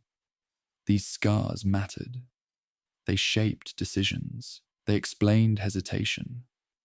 They explained resolve. The war did not begin here, and it resumed. BB-8 rolled forward as preparations continued, surrounded by people who had survived one ending and recognized the beginning of another. He carried silence among voices marked by history, waiting for the moment when what he held would finally need to be spoken. BB-8 learned quickly where he belonged, not at the center of the room, not beside the voices that shaped decisions, but close enough to feel their weight. He rolled along the edges as the resistance prepared, passing figures whose names carried gravity long before he arrived. These were people spoken about in whispers across the galaxy, reduced to stories that blurred truth and myth. Here, they were simply tired. History stood beside him without noticing. Pilots adjusted helmets scarred from earlier wars. Some carried markings from squadrons that no longer existed. Others wore nothing at all, as if symbols had stopped meaning what they once did. BB-8 recorded their movements, recognizing patterns shaped by survival rather than confidence. None of them looked down. Han Solo crossed his path again, pausing briefly to argue with a technician over a ship that should not have been spaceworthy. His frustration carried familiarity, not anger. This was a man who trusted machines more than promises. BB-8 registered the way Han listened to the engine rather than the explanation. Leia Organa stood nearby, watching the exchange without interference, and she allowed disorder where it revealed truth. BB-8 sensed how often she chose restraint over control. Authority here was not enforced. It was earned repeatedly. These were not legends as the galaxy imagined them. They were people who had learned to continue after endings. BB-8 rolled between them unnoticed, absorbing fragments of their presence. Old rebels, former soldiers, survivors who had never truly returned to peace. Their conversations referenced events BB-8 could not contextualize fully, but emotion translated clearly enough. Regret moved quietly through the room. So did determination. The girl stayed close to him now, not out of protection, but alignment. She stood near the periphery as well, comfortable outside focus. BB-8 sensed familiarity in that position. She had lived unseen most of her life. He had been designed for it. They belonged in the same spaces. BB-8 passed near a tactical display showing shifting positions and uncertain routes. No single plan dominated. And everything here felt provisional. The resistance did not expect permanence. It expected pressure. That understanding bound these people together more tightly than symbols ever could. BB-8 realized something subtle then.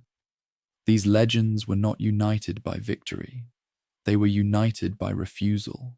Refusal to stop. Refusal to surrender the future to repetition. He did not know their stories in detail. He did not need to. Their posture told him enough. The way they checked exits.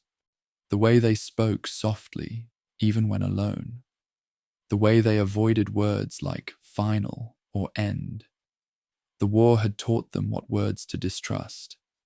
BB-8 remained close, never central, moving only when movement avoided disruption. He did not interfere. He observed. He remembered. Memory was his contribution here, even if no one asked for it yet. Leia finally noticed him. Not directly, not with attention that demanded response. Her gaze passed over him briefly, her registering presence without assigning value. BB-8 recorded the moment carefully. Being seen without being questioned mattered. She did not smile. She did not frown. She simply accepted that he was there. That was enough. BB-8 understood then that legends did not need acknowledgement. They needed continuity. Someone to carry fragments forward when others fell. Someone small enough to survive where attention burned brightest. He did not feel pride. He felt placement. Showed the resistance prepared to move again, and BB-8 aligned himself with the flow automatically. He was not ordered to follow. He followed because direction had formed naturally. Among names that echoed across generations, BB-8 remained unnamed, but his presence was no accident. He had rolled into history quietly, taking his place beside figures who had once changed the galaxy and were now trying, one more time, to keep it from breaking again. He stayed where he was, close enough to matter, far enough to endure. He remained unnoticed, and that was his purpose fulfilled. As the resistance base shifted toward motion again, BB-8 rolled quietly between boots and cables, his presence accepted without comment. No one issued commands to him. No one questioned his role. In a place shaped by urgency, only disruption drew attention, and BB-8 had learned how not to disrupt. He listened instead. Legends moved past him carrying orders, doubts, and memories that never fully rested. And Leia Organa spoke with pilots preparing to leave, her voice steady despite the weight behind it. Han Solo argued with mechanics and then thanked them without realizing it. Old alliances reformed not through speeches, but through habit. BB-8 absorbed it all. He did not belong to any of them individually. He belonged to the space between them, to the continuity that linked past actions to future consequences. No one here noticed that the smallest presence often lasted the longest. And the fragment inside him remained sealed, patient, unchanged by proximity to heroes. It did not awaken at the sound of famous names. It did not respond to old victories. Whatever it pointed toward lay ahead, not behind. BB-8 remained still when stillness was required. He moved when movement avoided collision. He existed in rhythm with the base, becoming part of its background noise, its unspoken structure. That was how the resistance survived. There were moments when BB-8 sensed attention brush against him. A passing glance, a pause too brief to become curiosity. Each time, he remained ordinary, unremarkable, another piece of equipment among many. Legends did not look down often. They had learned where danger usually came from. The girls stayed close, not clinging, not guarding, simply present. BB-8 sensed her awareness extend outward, tracking changes, anticipating shifts. She did not yet understand what he carried, as she did not need to. Understanding would come later, when it mattered. For now, she listened. The base lights dimmed as preparations finalized. Ships were fueled, routes confirmed, decisions locked into place without ceremony. The resistance did not announce departures. It slipped away when needed. BB-8 rolled onto a transport without being directed. No one stopped him. No one asked permission. He had become expected without being acknowledged. This was how histories continued, quietly, without credit. As the ramp closed, BB-8 recalibrated, shifting into travel readiness. The sounds of the base faded behind him, replaced by the hum of engines preparing to carry what remained of hope into danger once again. He did not feel anticipation. He felt readiness. The legends boarded separately, each carrying their own version of the past forward. BB-8 carried none of that directly. He carried something unfinished, something fragile, something that would demand trust from those who least expected it. For now, that truth stayed silent. The transport lifted, pulling away from the hidden base without spectacle. BB-8 registered the departure as transition rather than escape, one phase ending, another beginning. He had entered the heart of the resistance without announcement and left it the same way. No one would remember when he arrived. Few would notice when he was gone. And yet, what he carried would shape everything that followed. BB-8 remained still as stars stretched beyond the viewport. He did not know how close he was to becoming essential. He did not know how quickly anonymity would disappear. For now, he was a small witness among legends, moving forward without a name, protected by neglect, carrying a future that did not yet know it depended on him. He waited. The war did not return with a declaration. It returned with sound. BB-8 registered it first as vibration, a low, distant pressure that moved through hulls and floors before voices reacted, engines warming too quickly, systems shifting from standby to alert, the kind of noise that did not belong to drills or caution, but to memory. He had no memory of war himself, but everyone around him did. The resistance base changed without panic, and that was what made it unsettling. Conversations stopped mid-sentence. Movements became efficient, stripped of hesitation. People did not ask what was happening. They already knew. War sounded the same every time. BB-8 rolled forward as alarms remained muted, deliberately understated. This was not chaos. This was recognition. The galaxy had reached a point it had pretended would never come again. Reports arrived in fragments, systems attacked, fleets mobilizing beyond known routes, weapons tests that erased entire grids of space, names spoken carefully, as if saying them too loudly would make them real. Starkiller Base was not mentioned at first. It did not need to be.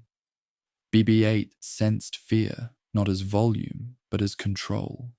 People lowered their voices. They stood closer together. They avoided eye contact when the worst possibilities surfaced. The past had taught them how quickly hope could become smoke. He rolled through the base unnoticed, recording the shift. And every corridor carried the same tension, not the sharp fear of battle, but the heavy understanding that battle was inevitable. Leia Organa stood at the center of it, her posture unchanged. BB-8 noted the way her presence steadied the space around her. She had lived this moment before, in other forms, on other days. Her face carried no surprise, only resolve. Han Solo's voice cut through briefly, sharper than usual, edged with something older than anger. BB-8 did not understand the words, but he understood the tone. This was not a man preparing to win. This was a man preparing to endure loss again. The war was already shaping choices. BB-8 moved closer to the periphery, where maps updated constantly. Red indicators spread slowly at first, then faster. Each one represented a place that would change forever. BB-8 did not know those worlds. He did not need to. The reactions around him explained enough. Someone whispered that the First Order had revealed its true strength. Someone else whispered that the galaxy had been waiting too long to notice. BB-8 registered the moment when denial ended. There was no speech, no rallying call. The resistance did not announce that the war had returned. They simply began to act as if it had never left. Ships were prepared without ceremony, routes chosen for survival rather than victory. BB-8 rolled beside technicians who worked with hands that shook only slightly. Experience had taught them how to hide fear inside precision. So the sound of war grew clearer now. Not explosions yet, but readiness. The kind of readiness that came from knowing what followed. BB-8 paused briefly near a viewport as stars shifted into new alignments. Hyperspace lanes recalculated. The galaxy reorganized itself around violence the way it always did. He felt small in that moment, though size had never mattered. He could not fight. He could not change the path of fleets or weapons that consumed worlds. All he could do was move, record, survive. So the war returned loudly for the galaxy. For BB-8, it returned quietly, as a tightening in the air, as urgency without shouting, as people who had hoped never to feel this again, recognizing the sound of it in their bones. BB-8 rolled forward with them, carrying silence through corridors that remembered fire, knowing without understanding that something irreversible had begun again. Fear did not announce itself with screams. It moved quietly through corridors, settling into breath and posture. BB-8 rolled through passageways that had narrowed without changing shape. Lights dimmed just enough to save power. Doors sealed and reopened on new cycles. People pressed closer to walls, making space for urgency to pass. He felt it in the way steps avoided collision and voices softened without being asked. The base smelled of heat and recycled air. Systems ran harder than intended. Consoles flickered as data updated faster than hands could follow. Kid BB-8 listened to the rhythm of alerts, each tone clipped, restrained, designed not to panic. Fear here was managed, not erased. He passed medics preparing for injuries they had not yet seen. Supplies were counted twice. Stretchers were unfolded and stacked, then moved aside, then returned. No one spoke of casualties, but everyone prepared for them. BB-8 recorded the repetition, the way preparation itself became a language. In a side corridor, pilots stood shoulder to shoulder, helmets, underarms. Their faces were calm in practiced ways, eyes distant as if already measuring distances that were not yet real. BB-8 noted micro-movements, clenched jaws, hands tightening on straps, breath slowed deliberately. This was fear shaped by experience.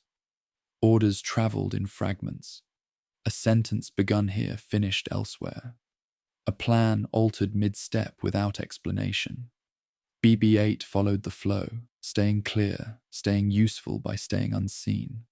Corridors carried urgency like current, and he learned how to move with it.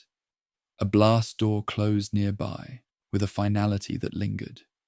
The sound echoed longer than expected. Conversations paused, then resumed at lower volume. BB-8 logged the moment.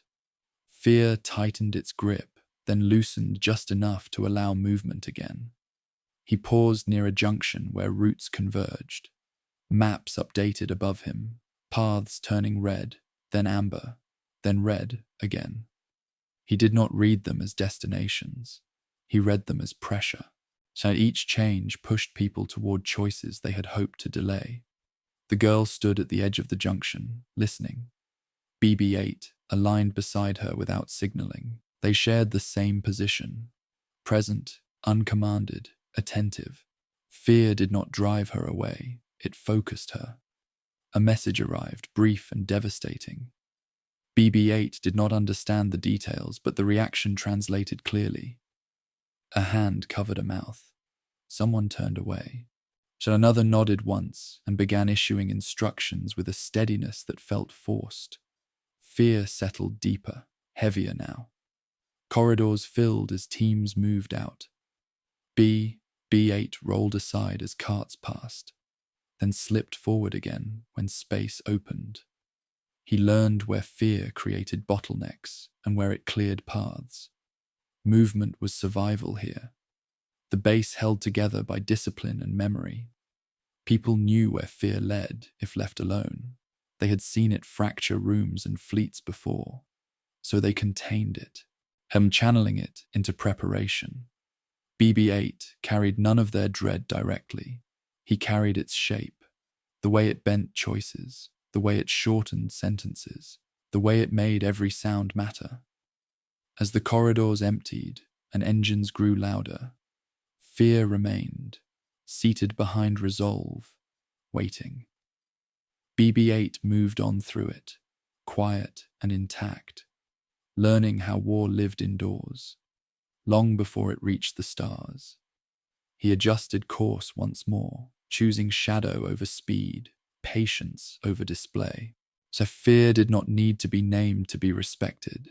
It shaped every turn and pause.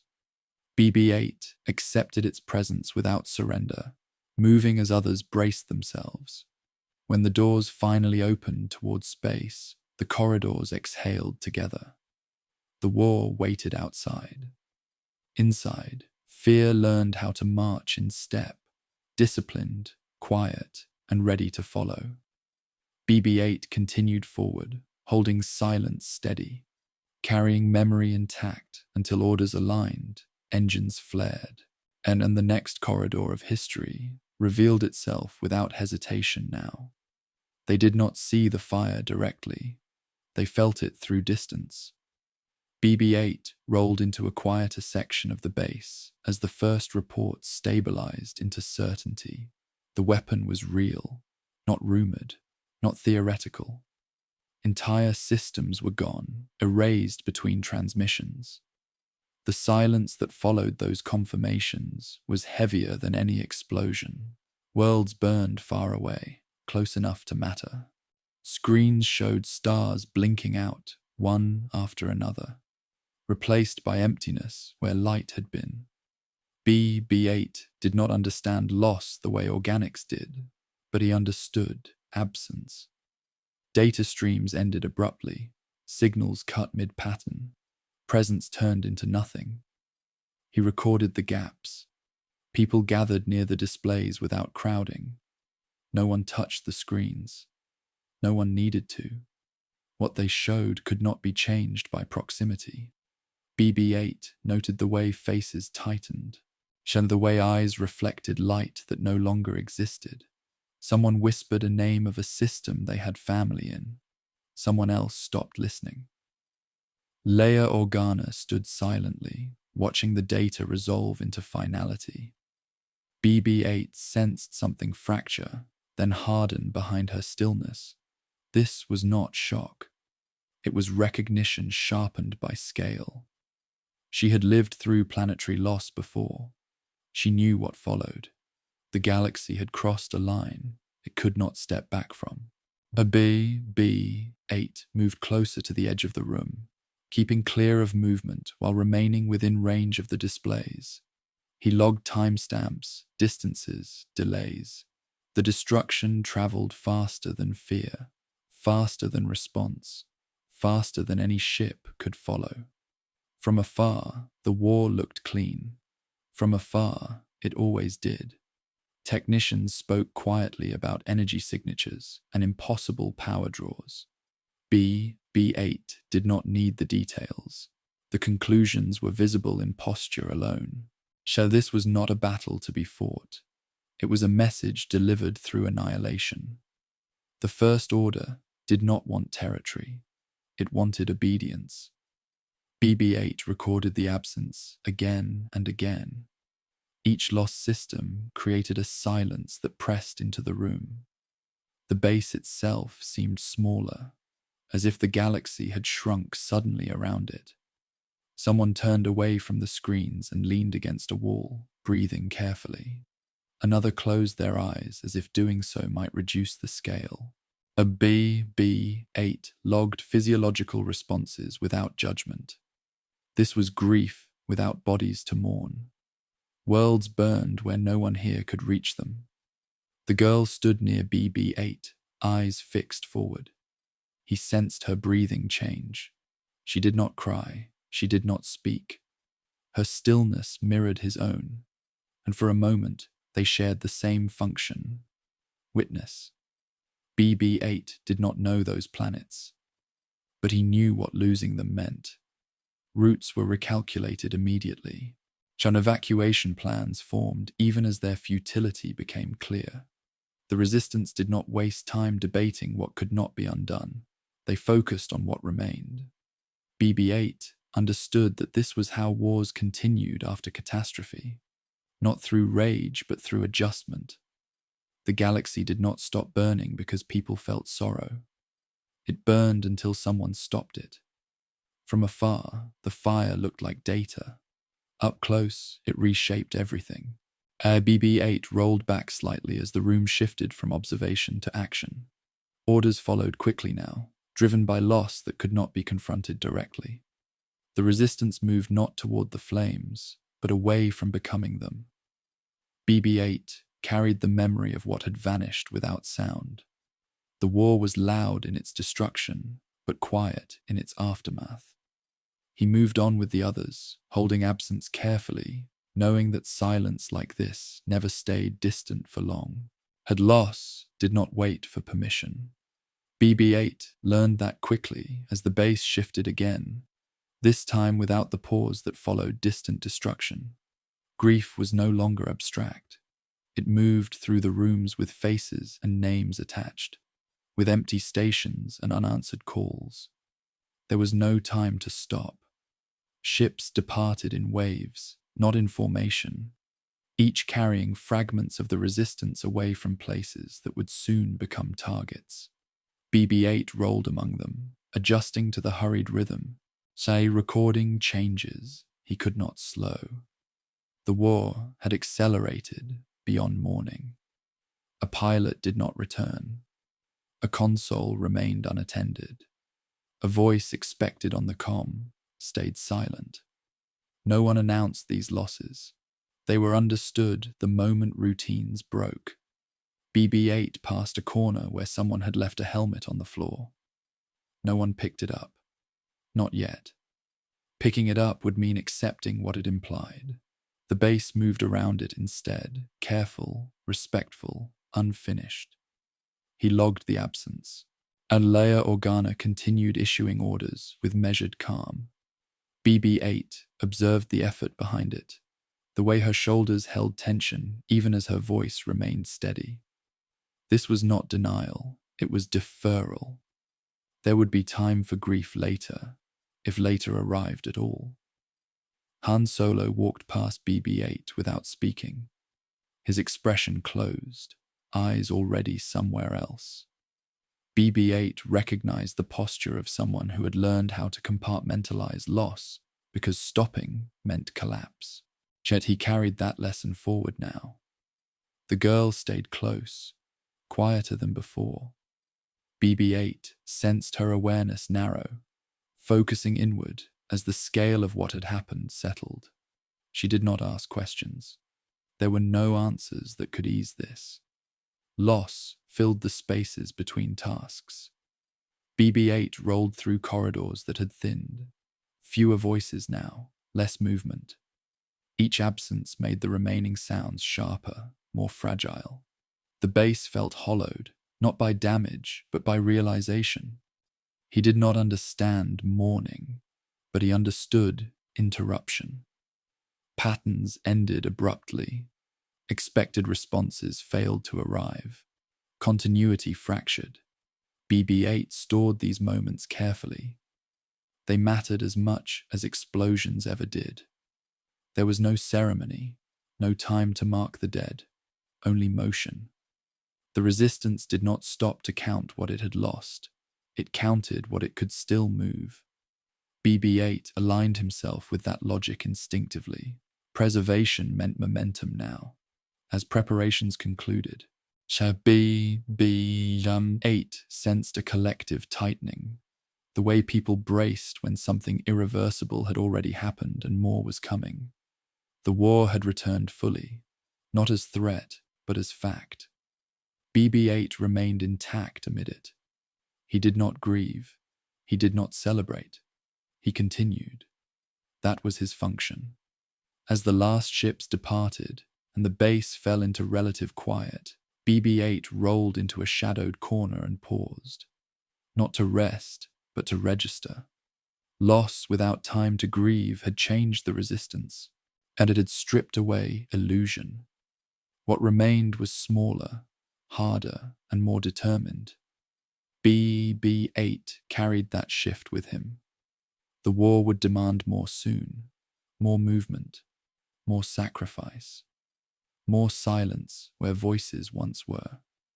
BB-8 did not know how many losses he would witness before his role became clear. He only knew that the galaxy had crossed a threshold, and nothing built for peace would survive unchanged. BB-8 rolled forward as engines flared again, and leaving behind spaces that would never fill the same way.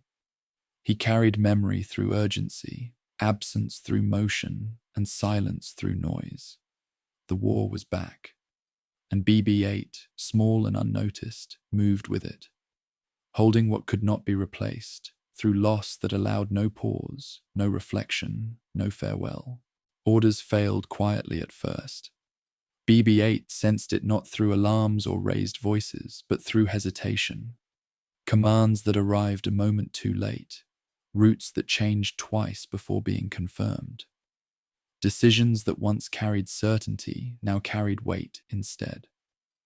The resistance was still moving, but its movement no longer felt clean. Plans were breaking. He rolled through the command area as updates layered over one another, each correcting the last. Her maps flickered, lines shifted, timelines compressed. BB-8 did not judge these changes. He recorded them. Failure was not chaos. It was misalignment. People noticed. Pilots returned sooner than expected.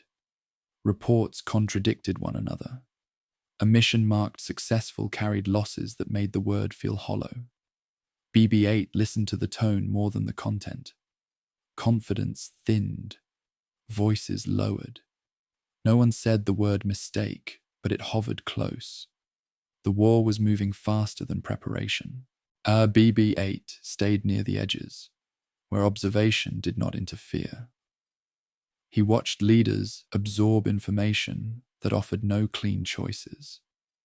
Leia Organa remained steady, but BB-8 logged micro-delays in response, brief pauses where calculations ran longer than before. Even resolve had limits when reality refused to cooperate. Failure did not shake the base. It narrowed it. Corridors felt tighter as people adjusted to plans that no longer promised safety. As BB-8 passed teams preparing for redeployment with less certainty than before. Equipment was checked more often. Conversations ended abruptly. No one lingered. Trust was being tested without being named. A transmission arrived mid-briefing and ended just as suddenly. BB-8 recorded the silence that followed. No one filled it immediately. Someone swallowed. Another person nodded once and began issuing revised instructions. The original plan dissolved without comment. BB-8 recognized the pattern. So this was not panic. This was endurance under strain. He rolled beside technicians rerouting power after an unexpected failure. The fix worked, but it took longer than predicted. BB-8 logged the delay and adjusted internal timing models accordingly. Machines did not betray intention. They revealed limitation. People did the same. BB-8 noted something subtle as failures accumulated. No one blamed the machines, not openly. Consoles were struck only once, quickly, then apologized to. And the frustration moved upward instead, toward decisions that had relied too heavily on assumptions. Assumptions were fragile now. A pilot spoke too sharply to a controller, then corrected himself. BB-8 stored the correction, not the outburst. That mattered more. It showed restraint holding against collapse. Orders continued to arrive, but BB-8 noticed how often they were followed by contingency instructions. Do this. Unless that happens. Go here. Unless you cannot. The future no longer felt singular. It branched constantly. BB-8 adapted. He repositioned himself automatically to remain useful regardless of outcome. If one plan failed, he would be present for the next. His role did not change with strategy. He was built for persistence, not success. The girl stayed close, her attention sharpening as uncertainty grew. BB-8 sensed alignment in her movements. She did not seek reassurance. She watched for cracks, saw for moments when trust slipped and had to be caught quickly. Failure did not break the resistance, but it exposed it. BB-8 carried that exposure carefully, understanding without emotion that faith was not blind belief in outcomes. It was the choice to continue acting even when plans failed. Orders were failing now, but movement had not stopped. BB-8 rolled onward, quiet and intact, prepared to follow the next command, even if it came from hands that no longer felt certain. That was where faith would be tested next. Trust did not vanish when leaders faltered. It shifted. BB-8 watched it move from certainty into effort, from confidence into choice. People still followed orders, but now they followed because stopping would cost more than believing. Trust became quieter, heavier, and more deliberate. He rolled beside teams preparing for another mission that promised little and demanded much. Faces showed doubt without refusal. Hands tightened on equipment, not because it inspired faith, but because it was all that remained. Trust was being placed carefully now. Leia Organa issued instructions with the same calm tone, but BB-8 recorded the strain beneath it. Her authority did not fracture. It adapted. She listened longer. She allowed disagreement without surrendering direction. Trust in her did not come from perfection. It came from endurance. Others struggled more openly, and a commander hesitated too long before confirming a route. BB-8 logged the delay. The choice was still made, but the pause revealed something important. Even experienced hands could falter when outcomes narrowed into loss. Trust bent around that pause. BB-8 moved closer to the periphery where technicians worked through damage that should have ended operations entirely. A system bypassed another.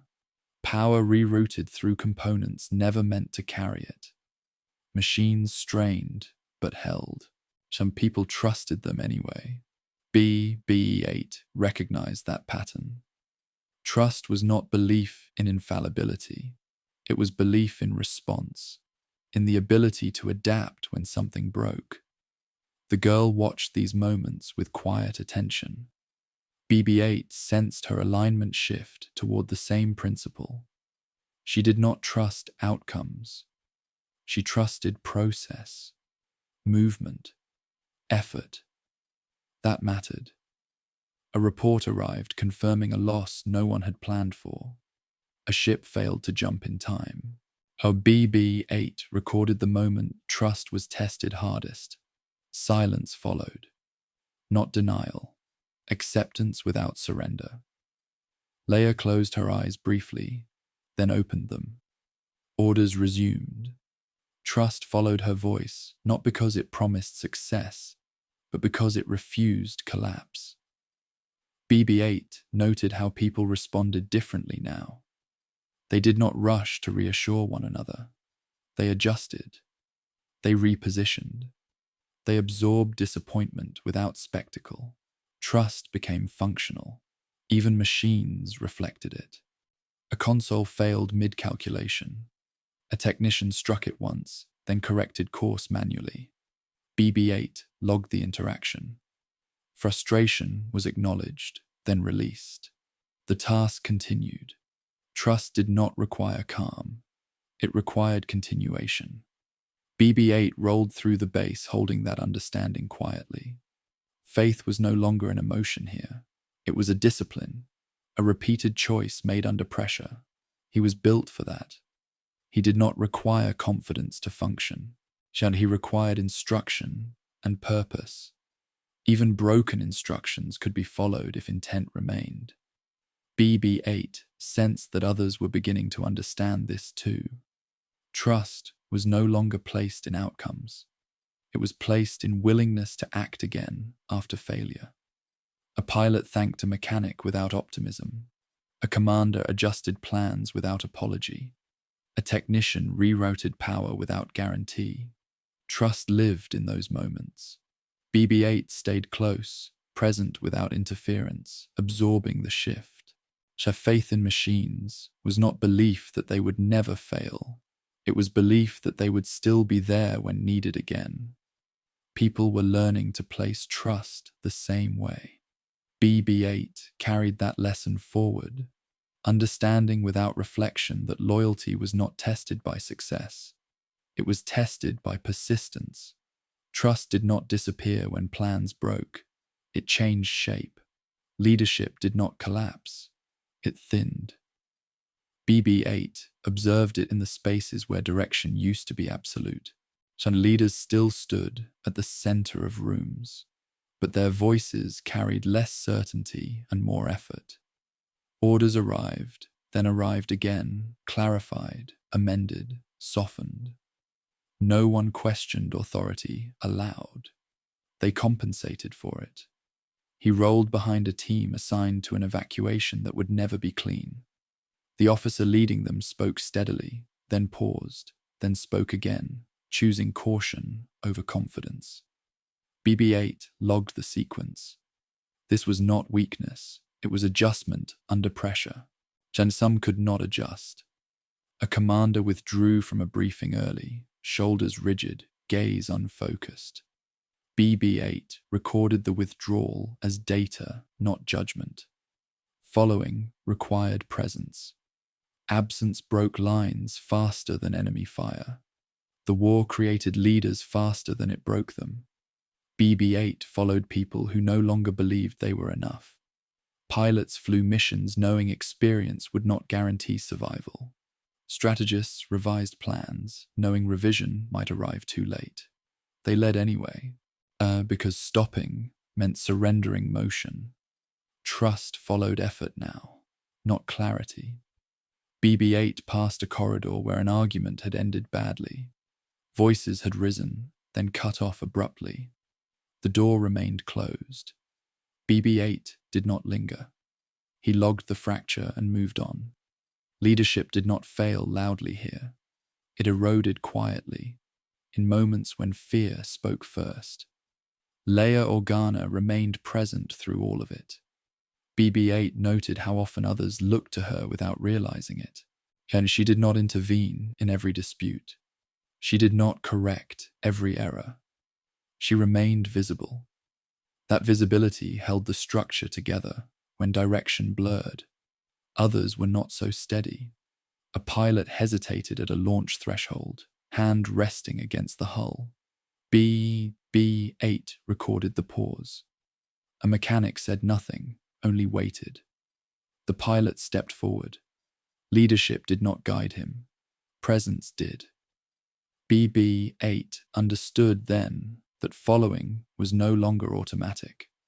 It was chosen repeatedly, moment by moment. And even when leaders could not promise safety, faith did not mean certainty. It meant movement despite doubt. He aligned himself with that movement. BB-8 followed those who could not lead perfectly. He followed those who second-guessed, recalculated, and pressed on anyway. Machines followed instruction without belief. People followed without belief now too, because belief had become unreliable. This was how wars endured. A transmission failed mid-command. BB-8 logged the interruption. The officer did not wait for confirmation. He finished the order himself and moved. Leadership adapted to absence as readily as machines rerouted power. BB-8 remained close, not to protect, but to continue. His loyalty did not depend on clarity. It depended on continuity. As long as motion existed, he would align with it. The girl mirrored that choice. She did not wait for certainty either. She moved when others moved, stayed when staying preserved structure. A BB-8 recognized the same discipline he carried. Follow without worship. Trust without illusion. Leaders faltered. Orders bent. Plans broke. BB-8 followed anyway. Not because he believed they would succeed, but because abandoning them would guarantee failure. In that choice, loyalty became simple, unromantic, and essential. He continued through corridors shaped by doubt, moving behind figures who carried more weight than they could manage, and choosing, every cycle, to remain aligned. So following was no longer obedience. It was resistance. He paused briefly, recalibrating routes as uncertainty thickened, then moved again, steady and precise, carrying trust as action rather than belief, loyalty as continuation rather than praise, choosing to stay aligned while others questioned themselves, accepting imperfect leadership as the cost of movement, and understanding that in war, following together mattered more than following correctly, even when doubt crowded corridors, and in silence tested resolve without reward or recognition for those who endured quietly every step forward again now. Hope was never written into his code.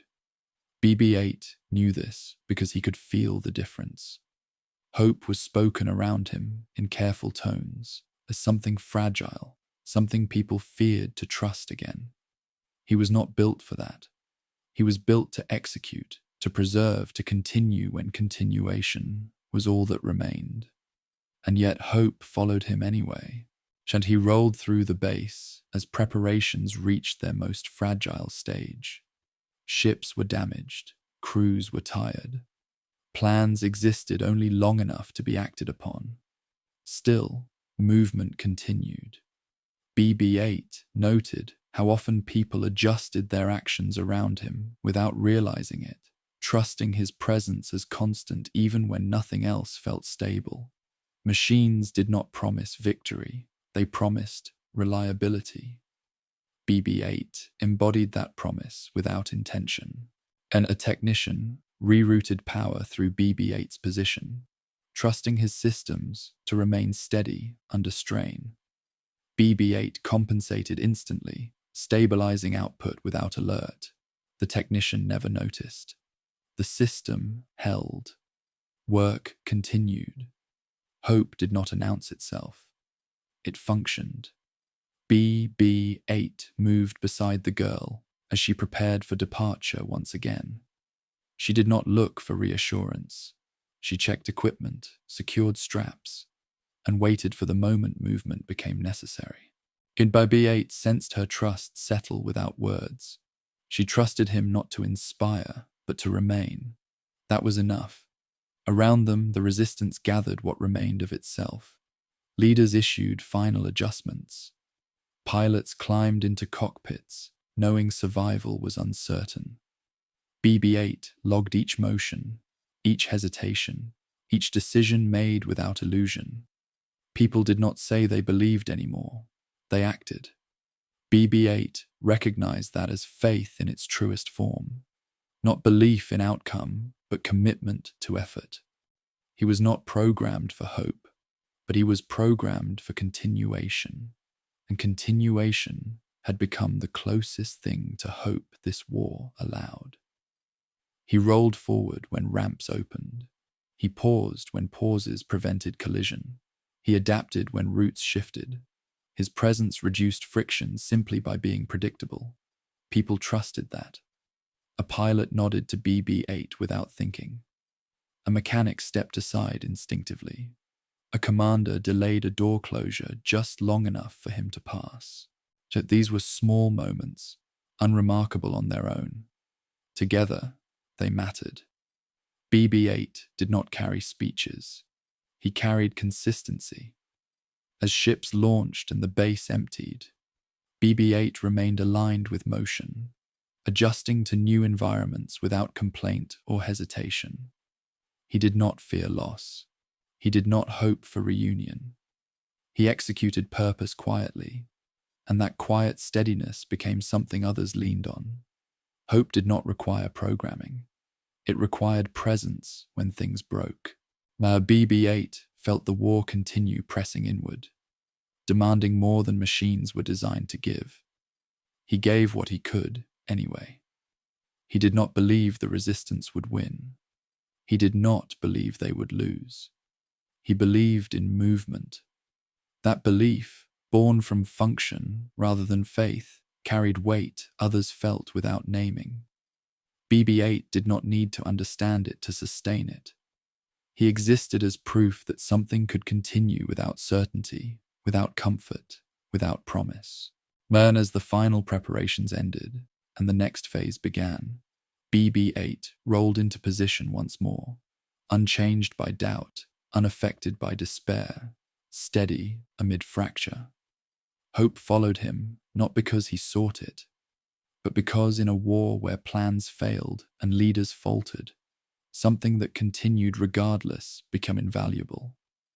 BB-8 continued, and in doing so, he became something no one had programmed him to be, a constant. He stood between them without belonging to either. BB-8 moved through the spaces where decisions formed but were not yet spoken. Rey walked ahead with a quiet urgency, her path pulling forward even when doubt pressed at her steps. Kylo Ren existed elsewhere, felt rather than seen, his presence bending the air in distant reports and broken transmissions. BB-8 remained in the middle.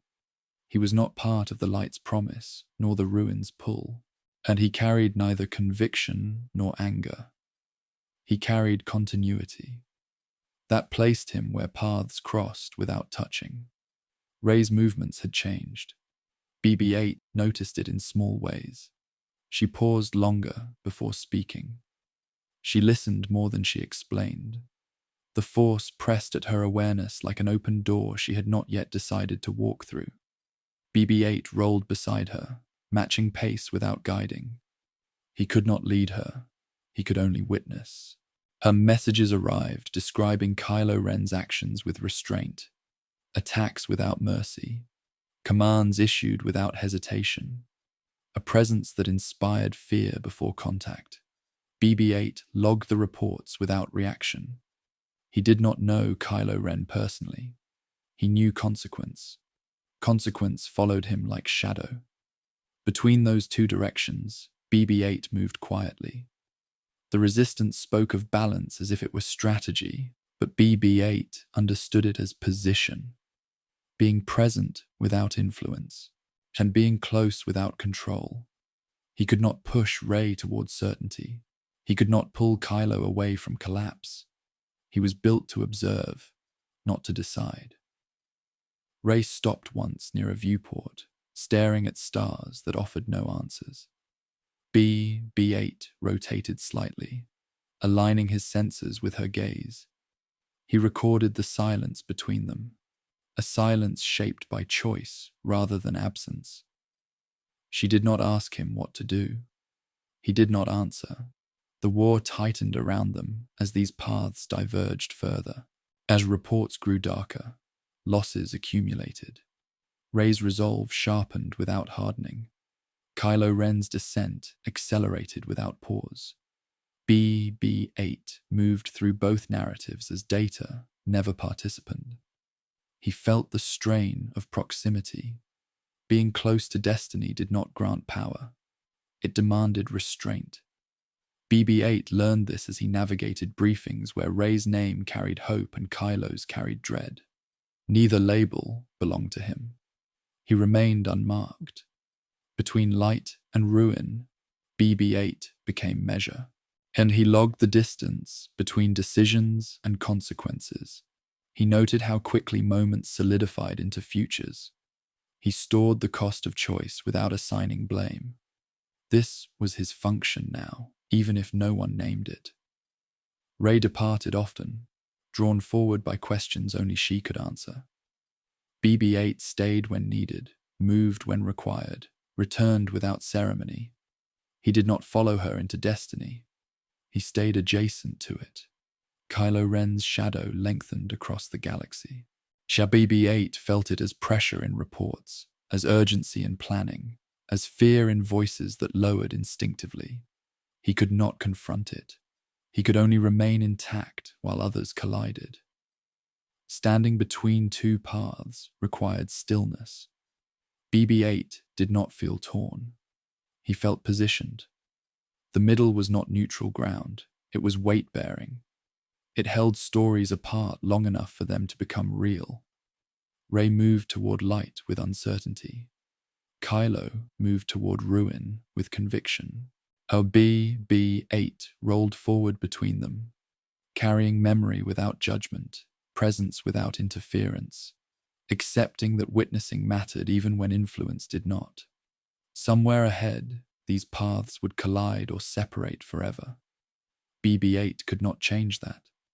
He could only be there when it happened, and so he remained between light and ruin, small and steady, holding the space where choice became destiny without ever touching it himself. The light did not disappear suddenly. It drifted. BB-8 noticed it in the way Rey's presence changed the air around her. Not darker, not colder, just quieter. The certainty others projected onto her did not match what moved beneath her steps. Hope followed her like a shadow she did not ask for, and BB-8 recorded how heavily it weighed. She trained without calling it training. She listened without admitting doubt. BB-8 rolled nearby, observing the way questions shaped her more than answers. The light did not pull her forward with confidence, and it asked her to choose again and again. That choice carried distance. Rey spent more time alone now. BB-8 logged the pattern, less conversation, longer silences. When she spoke, her words felt measured, as if tested before release. The Force brushed against her awareness in ways she could not ignore, and BB-8 sensed how attention itself became pressure. Light demanded commitment. BB-8 remained beside her during briefings where her name surfaced as reassurance. And he noticed how she flinched, almost imperceptibly, when others spoke of destiny. Not rejection, recognition of weight. Destiny did not feel like rescue when it arrived uninvited. She did not confide in him. She did not need to. BB-8 recorded her restraint as data. He saw how often she chose to step back rather than forward, how often she waited instead of acting. This was not fear. It was caution born from understanding that light, once chosen, allowed little retreat. Some messages arrived from distant fronts, grim and unresolved. Rey listened without interruption. BB-8 rotated slightly, aligning with her posture, registering tension settle into her shoulders. The light did not promise safety. It demanded endurance. She moved through the base without ceremony, no longer surprised by attention, no longer comforted by it either. BB-8 followed, not leading, not advising. He stayed close enough to be present, far enough to avoid intrusion. And watching the light move away did not mean it faded. It meant it progressed beyond reach. BB-8 sensed the moment Rey accepted that her path would separate her from others, even those who believed in her. Acceptance came quietly, without announcement. She simply adjusted her movement, her focus, her time.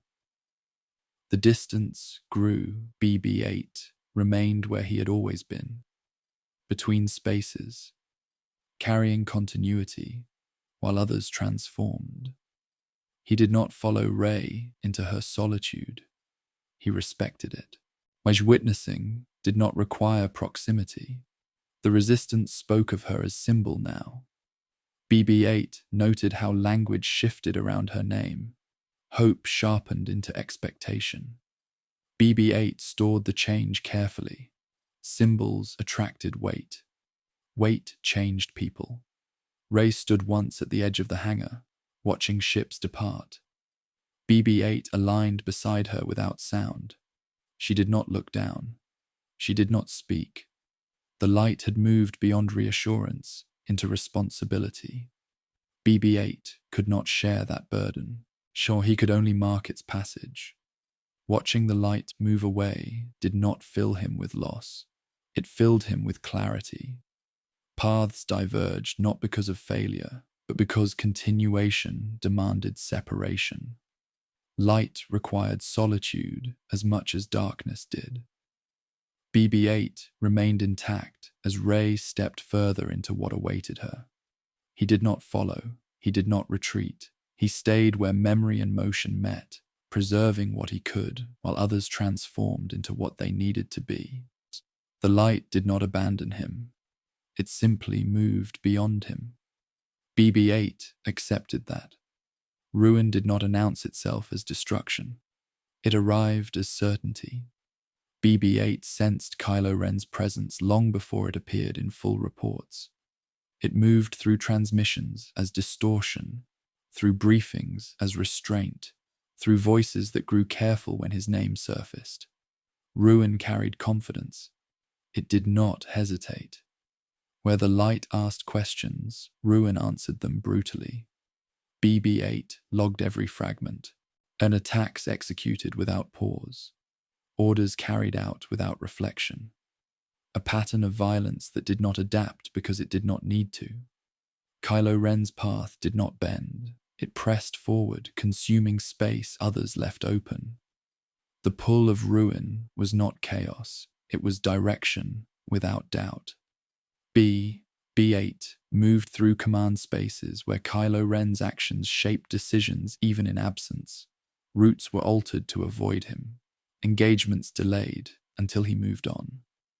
The resistance did not speak his name often, and not from fear alone, but from recognition that attention fed momentum. Ruin thrived on reaction. BB-8 understood this without emotion. He recorded how fear reorganized behavior, how certainty on one side created hesitation on the other. Kylo Ren did not need to be present to exert pressure. His path had become gravitational. Reports described his voice as controlled, measured, precise. BB-8 noted the contrast. Rage was not what defined him now. Control did. That made Ruin more dangerous than chaos ever could. BB-8 remained distant from the center of these discussions. He did not belong in narratives of confrontation. He belonged in margins where consequence could be observed without distortion. The girl avoided conversations about Kylo Ren when possible. BB-8 logged that avoidance. Light and ruin did not exist as abstractions to her. They existed as choices that could not be reversed once made. Kylo Ren did not look back. Yet that was what distinguished his descent. There was no visible struggle left to record, no oscillation, no pause. The pull of ruin was complete because it no longer felt like falling. It felt like arrival. BB-8 sensed the finality in that. Messages grew more severe. Entire operations adjusted around the assumption that Kylo Ren would be present. The Resistance began planning not to defeat him, but to survive him. That shift mattered. Ruin reshaped expectations. BB-8 did not feel anger toward Kylo Ren. He felt alignment collapse. Paths that might once have intersected now ran parallel without contact. Ruin did not invite negotiation. It demanded distance or destruction. BB-8 carried that understanding forward. He rolled through corridors where Kylo Ren's shadow stretched across decisions made far from his reach. The pull of ruin did not require proximity. It required belief that force was final. BB-8 did not believe that. Not because he hoped otherwise, but because his function contradicted it. He existed to preserve fragments, to hold continuity where certainty tried to erase complexity. Ruin simplified. BB-8 complicated by surviving. Watching the pull of ruin did not frighten him. It clarified his position. He could not confront it. He could not influence it. But he could endure beside it without yielding. That endurance mattered. BB-8 recorded the widening distance between Rey's restraint and Kylo Ren's resolve, between light that questioned and ruin that commanded. He remained between those forces, not neutral, but intact. The pull of ruin was strong because it offered an end. BB-8 existed to prevent endings. As long as he continued, something remained unfinished. And so he rolled forward quietly, carrying memory through spaces reshaped by certainty, holding presence where ruin tried to dominate, knowing that witnessing without surrender was its own form of resistance. He could not change what they chose. BB-8 understood this with absolute clarity as the distance between paths became permanent. Rey moved forward into question that would shape her alone. Kylo Ren moved deeper into certainty that erased alternatives. Both choices hardened with time, and BB-8 remained where choice no longer existed. He was the witness. The Resistance adjusted around these realities without ceremony. Briefings no longer spoke of turning Kylo Ren back. They spoke of avoiding him, surviving his presence, containing the damage of decisions already made. BB-8 logged the shift without reaction. This was not surrender. It was adaptation. Rey's absence grew longer. BB-8 noted the spaces she left behind, the way rooms felt quieter without her movement. When she returned, she carried distance with her, as if parts of her path could not be brought back. BB-8 did not approach her differently. He remained consistent. Consistency was his contribution. She never asked him to follow. And Kylo Ren's influence spread without pause. BB-8 recorded how often his name shaped routes, how frequently his shadow defined strategy. Ruin did not need justification anymore. It operated on momentum alone. BB-8 stood between outcomes without touching either. Witnessing did not mean indifference. It meant restraint. BB-8 did not insert himself into choices he could not alter. He did not seek leverage. He preserved continuity so that when consequences arrived, something would remain intact to remember them. That mattered more than intervention. He rolled through moments where Rey's resolve tightened into quiet acceptance. He rolled through reports where Kylo Ren's certainty hardened into finality. He logged the cost of both without assigning value. Choice carried weight regardless of direction. BB-8 existed to carry that weight forward. The war pressed inward as these paths diverged beyond reconciliation. Battles intensified, losses multiplied. BB-8 moved through it all with the same steady motion, unchanged by alignment shifts that tore others apart. He did not hope for reunion. He did not fear collision. He accepted separation. Being a witness required endurance without expectation. BB-8 had been built for endurance long before destiny brushed against him. He understood now that not every story required intervention. Some required record. Some required presence long after voices stopped speaking. BB-8 remained present. When Rey departed again, BB-8 stayed behind without hesitation. When Kylo Ren's actions reshaped the galaxy, BB-8 did not flinch. He continued to roll, record, preserve, exist. A witness did not need to be seen. The resistance moved forward carrying fragments of both light and ruin. BB-8 moved with them, holding the space where paths had once crossed. That space no longer influenced events, but it explained them. Explanation was not power, it was responsibility. And BB-8 understood that his role was not to prevent tragedy, but to ensure it was not erased. Choices mattered because they were remembered. Consequences mattered because they were carried. He remained between light and ruin, not as balance, but as archive. Somewhere ahead, outcomes would finalize. Lives would end. Stories would close. BB-8 would not stop that. He would outlast it. And when the galaxy tried to simplify what happened into symbols and slogans, BB-8 would still hold the fragments that did not fit. The witness remained, small, unchanged, necessary. Between light and ruin, BB-8 rolled onward, carrying memory through destiny's wake, accepting that witnessing was not weakness, but the quiet work that allowed truth to survive long after choice could no longer be changed. Survival stopped feeling like victory a long time ago. BB-8 understood this not through reflection, but through repetition. Each cycle began the same way now. Systems online, routes recalculated, personnel counted, then counted again, always fewer than before. Survival no longer carried relief, it carried expectation. He rolled through the resistance with familiarity that felt heavier than fear. Corridors repeated themselves. Faces did not. So new voices replaced old ones, without ceremony. Names disappeared from rosters quietly, like errors corrected rather than lives ended. Survival had become routine. BB-8 moved where he was needed without being told. That had changed too.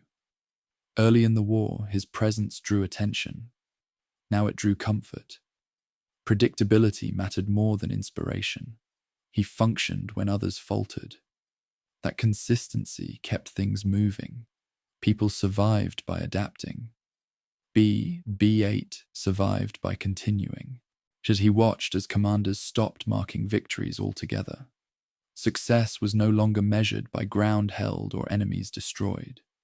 It was measured by what remained intact at the end of a day. A ship returned. A signal answered. A voice responded when called. That was enough now. BB-8 passed a repair bay where a pilot sat silently inside a damaged cockpit long after the alarms cleared. No one rushed him. Survival sometimes required stillness before movement resumed. BB-8 logged the pause and moved on, understanding, without emotion, that endurance took many forms. Survival left marks. The base felt smaller with each relocation, not because space shrank, but because familiarity faded. BB-8 recorded new layouts constantly, adjusting internal maps that grew crowded with erased coordinates. Places once known became unreachable. Survival demanded forgetting as much as remembering. He did not forget. BB-8 carried memory without strain, but he felt its accumulation. So not as weight, but as density. Every preserved fragment narrowed what could be ignored. Survival meant storing what others could not carry forward. People survived by letting go.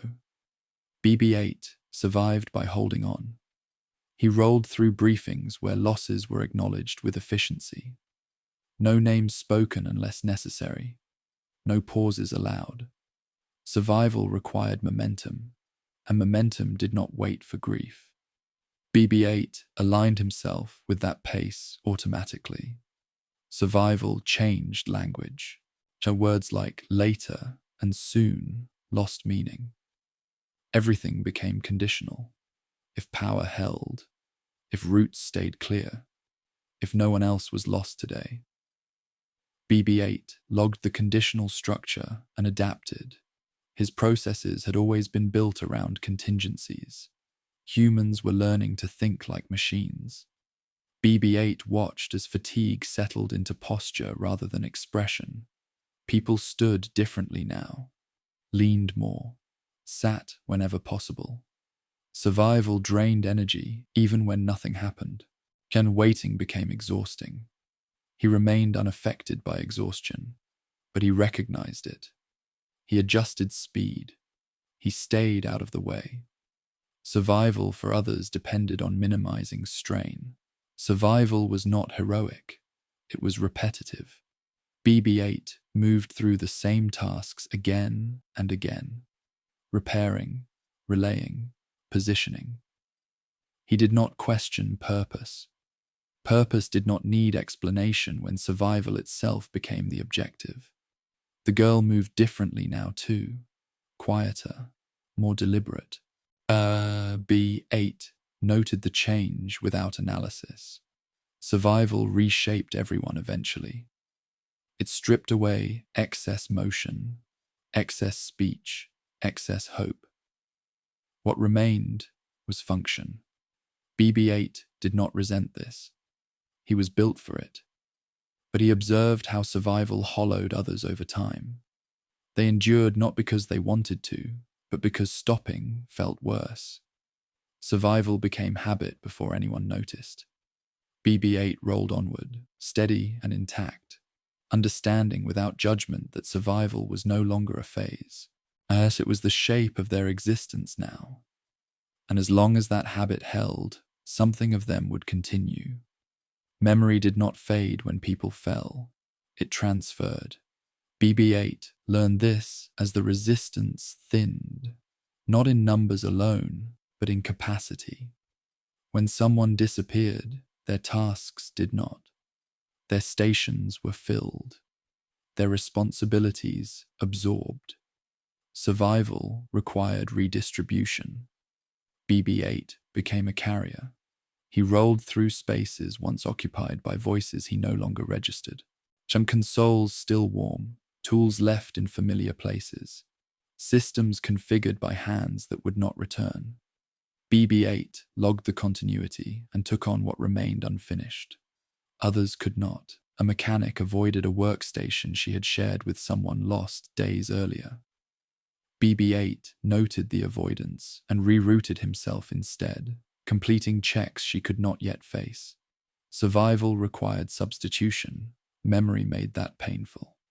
BB-8 did not feel pain. He felt obligation.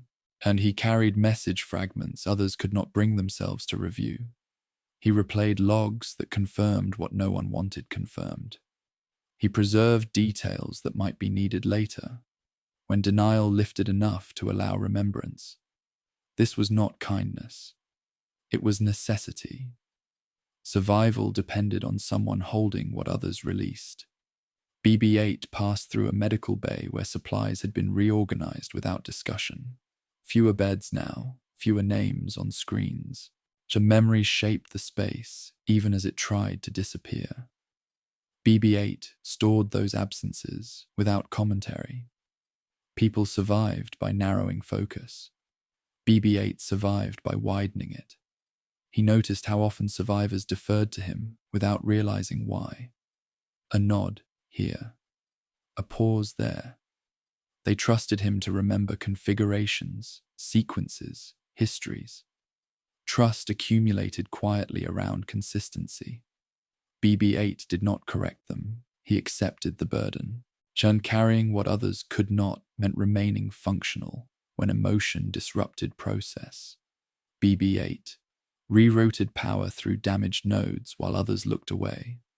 He replayed transmissions from lost outposts so patterns could be recognized. He archived failures so they would not repeat. Memory became infrastructure. The girl moved with him sometimes, silently assisting without asking questions. BB-8 sensed her attention fix on his movements, learning by watching. She did not ask him to forget. She asked him to continue. He did. BB-8 recorded how memory altered behavior. Survivors avoided certain routes, delayed certain checks, hesitated at thresholds where loss had occurred. BB-8 adjusted paths to minimize friction, carrying the knowledge forward so others did not have to. This was how survival adapted. He understood that memory was not about honoring the past. It was about preventing additional loss. Details mattered. Sequences mattered. The order in which things failed mattered. BB-8 carried that order. When a system malfunctioned, BB-8 accessed logs tied to someone no longer present. Their adjustments still held relevance. Their choices still shaped outcomes. BB-8 preserved that influence without attribution. Names were not required for function. Survival demanded efficiency, not ceremony. BB-8 rolled through briefings where plans relied on data he alone carried intact. He transmitted without hesitation. No emotion colored the exchange. Yet each packet held fragments of lives others could not hold anymore. Memory pressed inward. BB-8 did not slow. Slowing invited collapse. He continued at measured pace, maintaining rhythm so others could rely on it. Memory remained contained because he contained it. This was the cost of survival. Others survived by letting memories soften. BB-8 survived by keeping them sharp. He did not choose this role. It formed around him as attrition shaped necessity. The resistance did not ask who would remember. They simply assumed something would. Something did. BB-8 continued onward, carrying what others could not, preserving continuity through absence, ensuring that survival did not erase the cost it demanded. Endurance offered no reward. BB-8 understood this as days blurred together without distinction. Survival did not lead to rest. It led to the next requirement, the next relocation, the next repair, the next message delivered without acknowledgement. Shad endurance did not accumulate into relief. It reset itself constantly. He rolled through tasks that never finished. Systems stabilized only to destabilize elsewhere. Repairs bought time, not resolution. BB-8 logged the pattern and adapted, knowing endurance was measured by continuity rather than outcome. People noticed less. Gratitude faded not from ingratitude, but from exhaustion. Survivors stopped marking effort because marking required energy they could not spare. Our BB-8 did not need recognition. He functioned without it. That made him useful in ways others could not be. Endurance stripped ceremony away.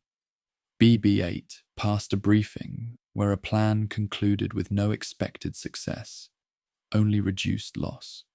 No one objected. Endurance had reframed expectation. Victory was optional. Continuation was not. He watched as leaders stopped promising anything beyond the next cycle. Words like soon and after disappeared. Language narrowed to what could be done now. A BB-8 aligned with that compression easily. He had always operated in the present. Endurance demanded presence. BB-8 carried messages that contained no hope, only instruction. He relayed coordinates that led away from danger rather than toward change. He monitored power levels through nights that felt identical. Endurance made time circular. There was no applause for this. A transport returned with damage too severe to repair fully. BB-8 rerouted its systems enough to keep it functional. Here the crew departed again without comment. Endurance did not allow pause to say thank you. BB-8 did not mind. He understood that reward implied completion. Completion did not exist here. Endurance was not a path. It was a posture. He moved through a quiet section of the base where unused equipment had been stacked without order. Not broken, not needed, simply waiting. BB-8 logged it as potential, not progress. Endurance stored possibility without expectation, and people survived long enough to feel the absence of reward. That absence weighed on them. BB-8 observed posture, slump, steps slow, conversations shorten. Endurance drained emotion, even when it preserved life. He adjusted routes to reduce strain. He reduced redundancy where possible. He optimized movement so others could conserve effort. Endurance became technical. The girl mirrored this shift. She spoke less. She moved with purpose only when necessary. BB-8 sensed her acceptance of endurance without promise. She did not ask what came after. She prepared for what came next. BB-8 remained steady. He did not measure days by success. He measured them by continuity. Systems online, signals answered, people returned. That was enough. Endurance without reward revealed something simple. Survival was not noble. It was necessary. The narrative others imagined did not match reality. BB-8 carried reality forward without embellishment. He recorded losses that never balanced into gain. He preserved adjustments that prevented repetition. He continued through cycles that offered no closure. Endurance did not soften. It sharpened. BB-8 did not resent this. He was built for it. As operations continued, he sensed the quiet fatigue deepen. People leaned on consistency more heavily now. BB-8 provided it by existing predictably. He did not promise improvement. He promised function. Endurance required no belief, and it required presence when nothing improved. BB-8 remained present. He did not arrive at an ending. He arrived at motion. BB-8 understood this as the war thinned into something quieter, less explosive, but no less demanding. There were no ceremonies to mark completion. No switches flipped from active to finished. Systems stayed warm. Routes stayed provisional. Movement remained the rule. He rolled through hangars where ships bore fresh scars beside older ones.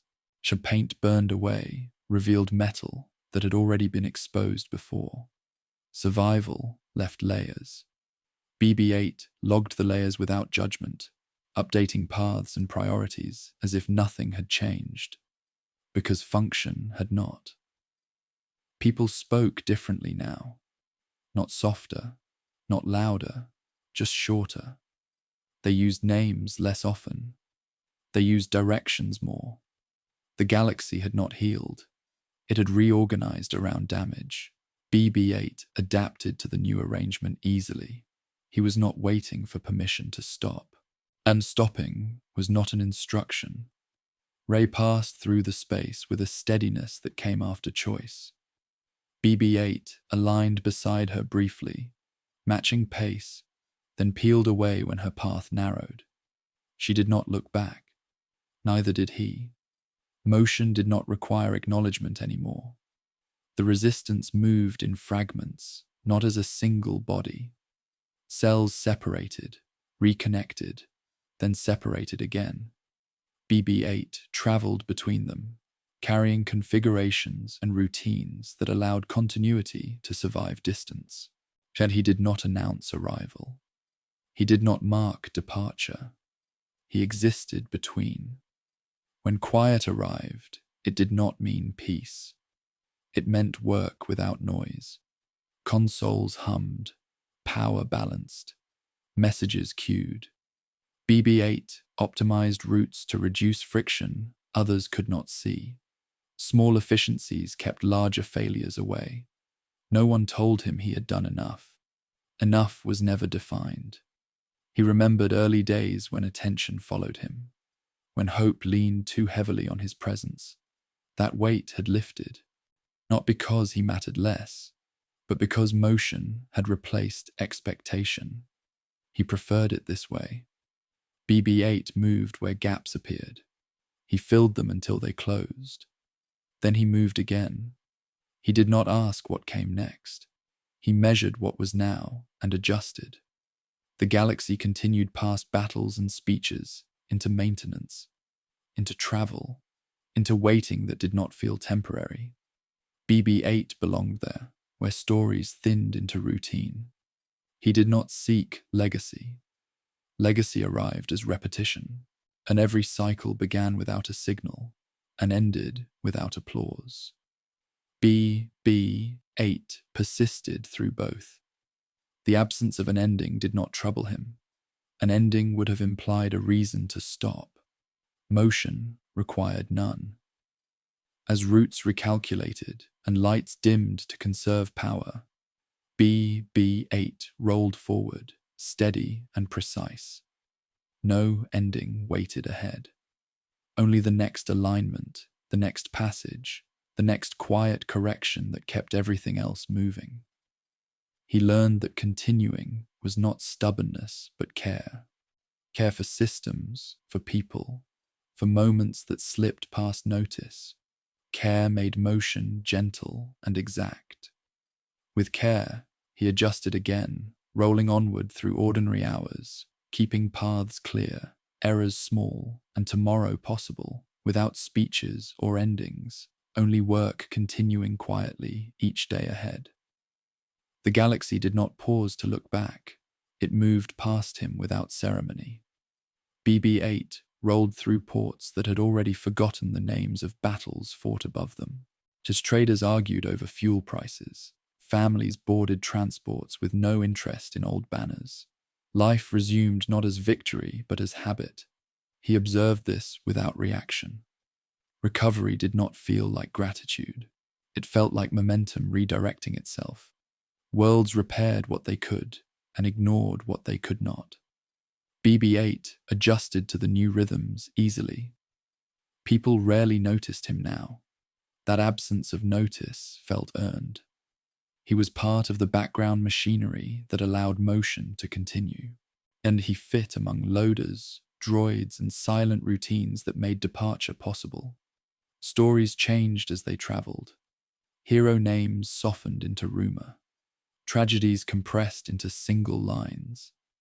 BB-8 carried the uncompressed versions quietly, not to correct anyone, but to preserve what simplification erased. He moved between settlements that spoke different truths about the same war. One world called it sacrifice, another called it failure, a third called it finished.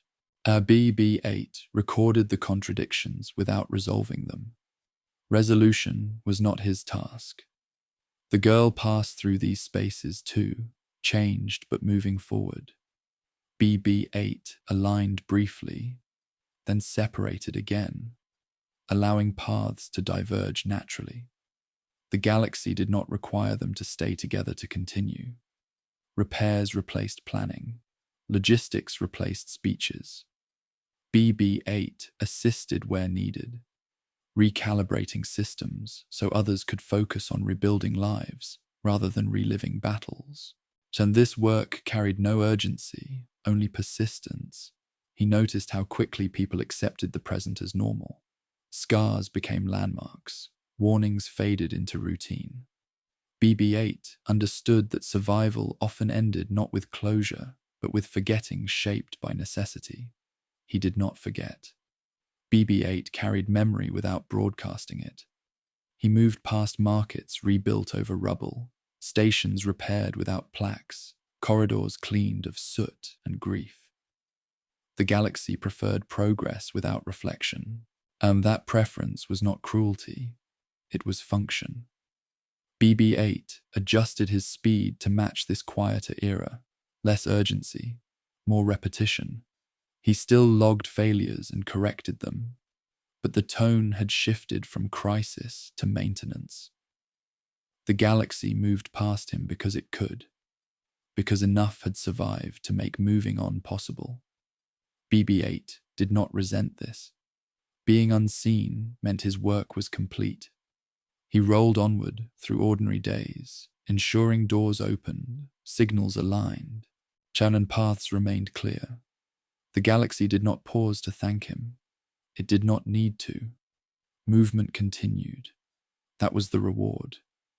BB-8 remained within it, steady and exact, allowing life to flow forward without interruption, carrying memory silently while the galaxy chose distance over reflection, and finding purpose not in recognition, but in the simple fact that everything kept moving. He did not slow or stop, because slowing invited endings, and endings were unnecessary. Just as long as motion existed, care existed too. And within that care, the galaxy found enough stability to keep going without looking back again into the uncertain future ahead. Legacy did not wait for permission. BB-8 never heard his name spoken with reverence, and that was fitting. What endured around him was not memory shaped into monuments, but habits repeated until they held. Doors opened when expected, signals aligned, systems stabilized. These were his fingerprints, as invisible and sufficient. He moved through stations rebuilt without plaques, through ships refitted without names, through corridors where footsteps replaced speeches. No one pointed to him and said he mattered. They relied on outcomes instead. Reliance became routine, and routine became legacy. BB-8 carried no symbols. He carried procedures. When power dipped, he corrected it. When roots conflicted, he reconciled them. When silence followed loss, he maintained flow so silence did not become stoppage. Legacy lived there, inside continuity. People remembered heroes because stories needed anchors. They remembered victories because fear demanded proof. They forgot the droids who kept systems breathing between headlines. BB-8 accepted that forgetting was part of endurance. He noticed how often others repeated his adjustments without knowing their origin. A connector rerouted, a checklist reordered, a timing offset corrected, and these small inheritances traveled farther than names. The girl moved on, changed and changing. BB-8 intersected her path briefly, then released it. Legacy did not require attachment. It required transfer. What he carried passed quietly into shared practice.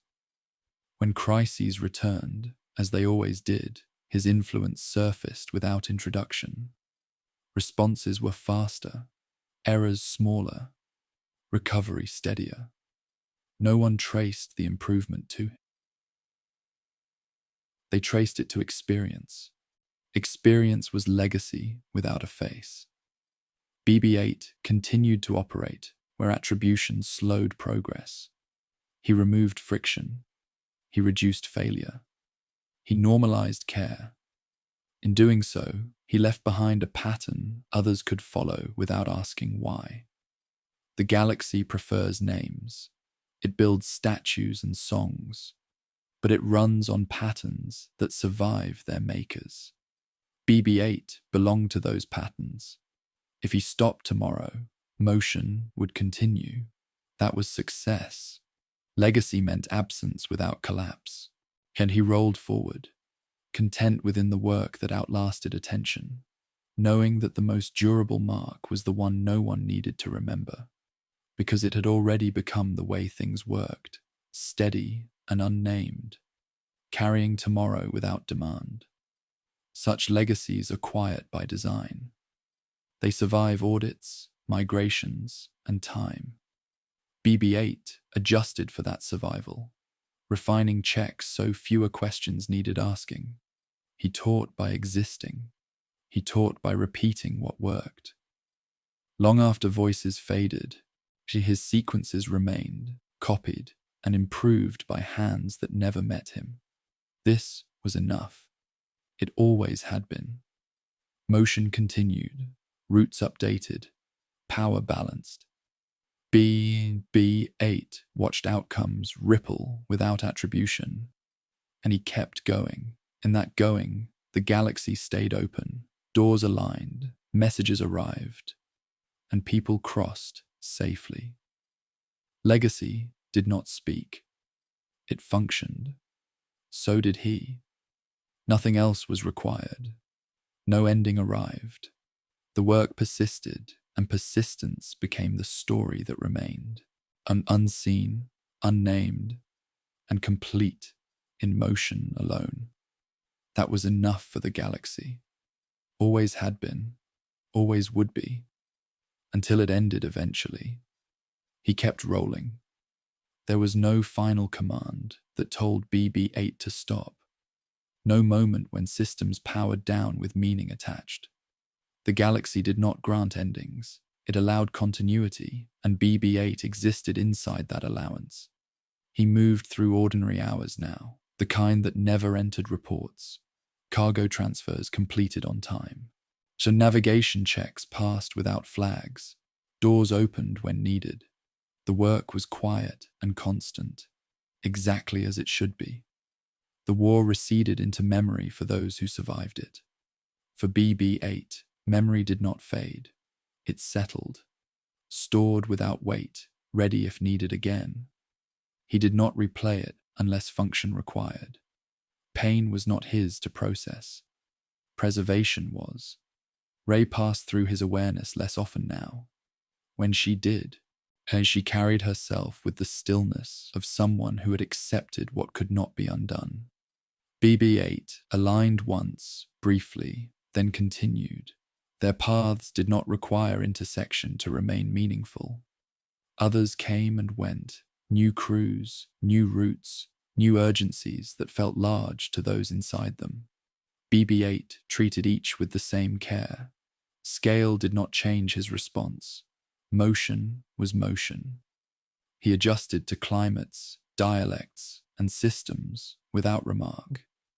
The galaxy remained uneven and unfinished, and that did not concern him.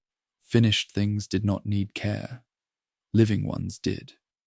BB-8 rolled through hangars where engines warmed before dawn, through corridors cleaned of soot but not history, through ports where children ran past him without noticing.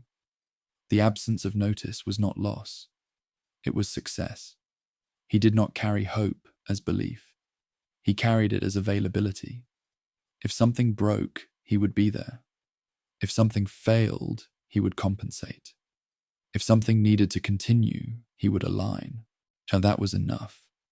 The galaxy did not pause to thank him. It did not need to.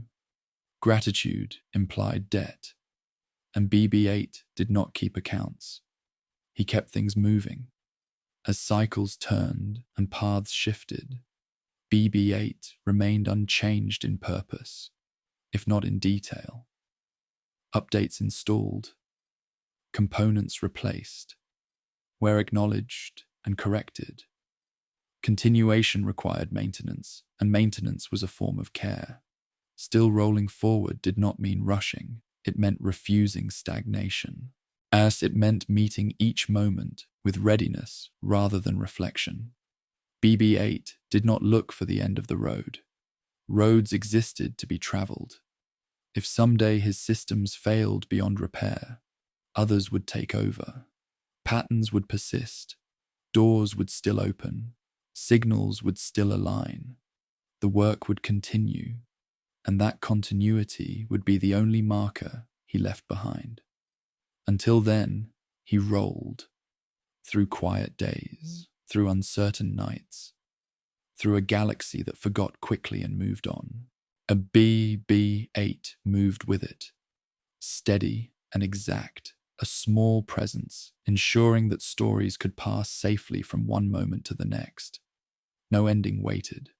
No closure arrived. There was only motion, and BB-8, still rolling forward, remained within it, doing what he had always done, without pause, without announcement, without need for recognition, allowing the galaxy to continue, one small correction at a time.